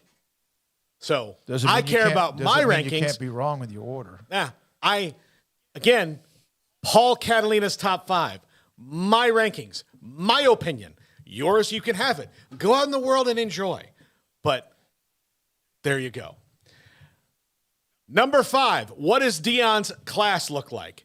It is going to be chock full of transfers. When those become official, it's going to have some guys he pulls from other places. But I'm curious to see from what was not even probably a top 75 class to where this number is going to be in just a few short weeks of what he's going to be able to pull off in this time. What is that going to look like? Because there's some verbal commits and all that, and you can track it along, but who's he going to flip at the last minute? Who's he coming in on? I see people tweeting all the time, just got an answer from Coach Prime or an offer from Coach Prime. Curious to see how that winds up tomorrow in the first one, or if more of his work is maybe done with some of the guys who hold out to the traditional signing day in February. Yeah, I mean, right now they're 9th out of 10 in the Pac-12. So that's, or what would that be, actually 11 out of 12 in the Pac. No, okay, 9 out of 12, sorry. 9 out of 12 in the Pac right now behind, or in front of Washington State, Arizona State, and Cal. Not the worst, and certainly with only 14 guys, they're going to add a lot more to that. I would imagine that the second signing day is probably where they'll land some, but I really think a lot of the scholarships are probably on the transfer portal. Yeah. That's where majority of them will go. So I don't expect it will have some big celebration over Deion's like top 5 class anytime soon. They're going to, as big of a star as he is or whatever, unless they have like a multi-trillionaire that's going to just pay for their class, or they just win a bunch of games in a hurry. I mean, that's what will ultimately flip them to having higher rated classes, but it's going to take a little bit. Yeah. Number 4, who responds to misses with big portal additions? So you're missing guys, you missed them, so if you're, for example, Oregon, you missed on Dante Moore. You might miss on Austin Novosad. So do you go and add a portal addition knowing that, for example, at that position at quarterback, they're going to have to wait behind Bo Nix for a year, who, how do the major transfers, also like the Hudson Cards of the world and guys like that, navigate tomorrow if they haven't made a decision yet, if they don't announce tomorrow? Do they look at places who swung big for a certain guy at that position who didn't get it and can step in now? I'm wondering how that gets filled in tomorrow, because this used to be an easier thing to kind of predict, and now it's, kind of all over the map.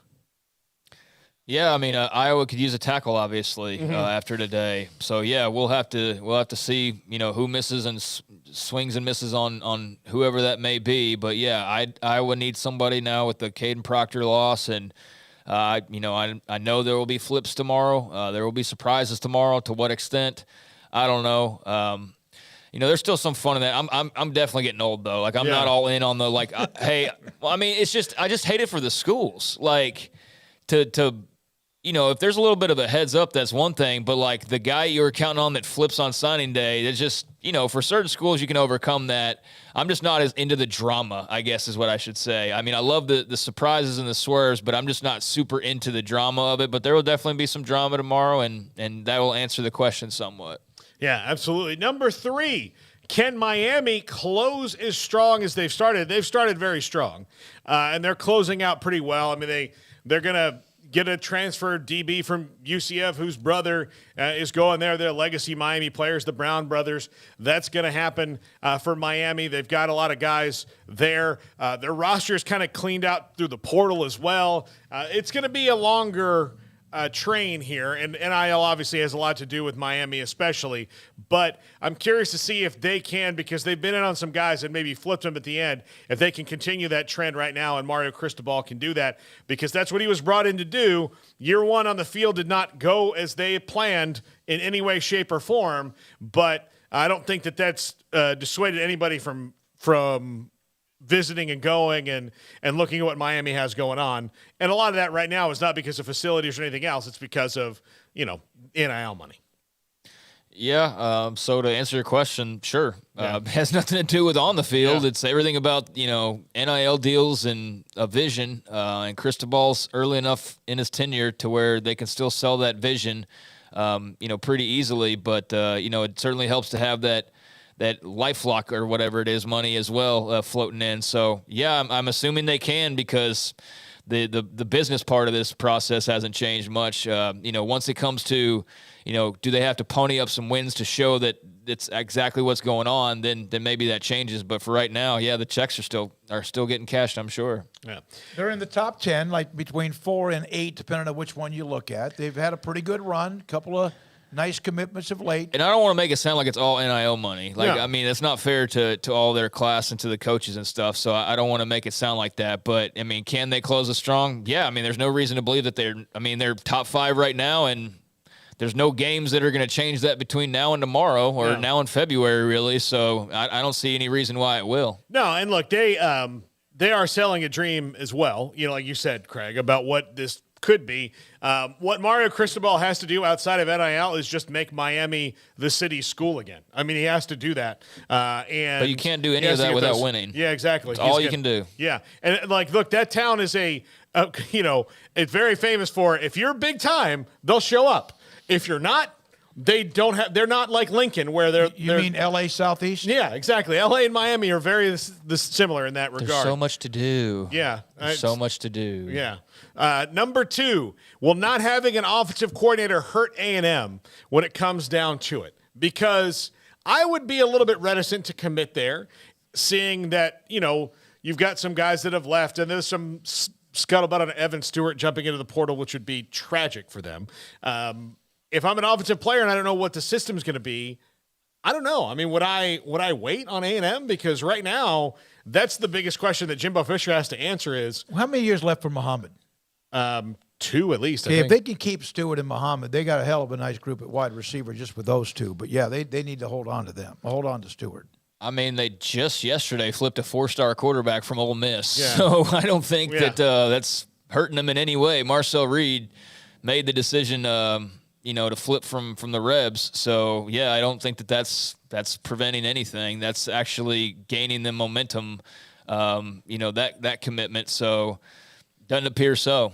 Yeah, doesn't appear so, at least with a big-time quarterback target. Yeah, well, that's a good point. So the answer to that one's so far, no. I do, and they've got the big-time running back in Reuben Owens as well. And so, yeah, I mean, that's 5-star running back, 4-star quarterback in the last week, So, yeah, I think they're answering that question pretty strongly right now. Yeah, and number one to me is which SEC school will have the most late flips, because it usually is SEC schools or maybe a future SEC school or two that, like we just saw with Iowa and Alabama. Iowa is, this kid's from Des Moines. He's going to go play at Iowa, and then Alabama calls on Tuesday before signing day, and there's your flip. How many – and I would say, to me, it's the big three of Alabama, Georgia, and LSU, and maybe a little bit now Tennessee might be sneaking in there. But I would say that those three are going to be the ones that are, Brian Kelly's going to sweep in there, and somebody's going to be like, all right, I'm going to Oklahoma State. No, you're not. You're going to LSU, just like that. And so I'm wondering which of those schools kind of does that the most tomorrow. Well, yeah, we just mentioned A&M, flipping Marcel Reed. We had Alabama with the flip.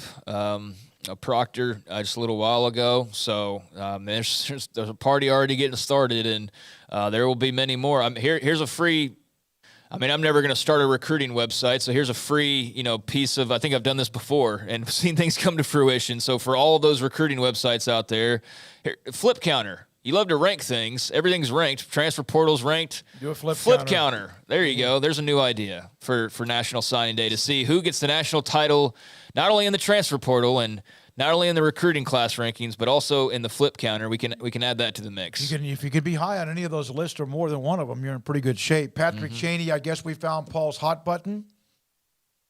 Again, I'm just stating an absolute fact. Yeah, you got a few people that I think you need to have a discussion with them. All right, I usually do not question Paul's top 5. That guy knows much more about sports than I do. There you go. I'm friendly with right now. Polo Bear, 5 should be 4 and 4 should be 5. All right, enough of that. So tomorrow at this time, we'll know quite a bit. Almost everybody will have made not only their commitments, but made it stand and also signed national letters of intent. Craig, what time tomorrow morning will you and Grayson start your recruiting show? 8 a.m. It's going to cover – I don't want to make this sound like it's a national – we're going to hit all those bases. It's going to be mostly focused on Baylor, but we'll hit some Big 12. And if you just need some, some recruiting talk, we'll be doing that as the signees come in for probably a couple hours. And, hopefully not too many guys dragging out their announcements. But, I'll get started at 8 a.m. 8 o'clock until around 10:15 or 10:30, depending on how everything goes down. That's tomorrow right here on 365 Sports. For Jacob Wilson, Emery Winter, it's good to see him today. Jack McKenzie, Garrett Ross, Levi Caraway, everybody that we have that is a part of what we do that you don't get to see or hear much of. Always want to thank them. Paul Catalina and Craig Smoak tomorrow. National Signing Day. In 2 days, we're live from Amon Carter on Thursday afternoon and the Armed Forces Bowl, Baylor and Air Force. I'm David Smoak. Have a great night. Stay warm and good night.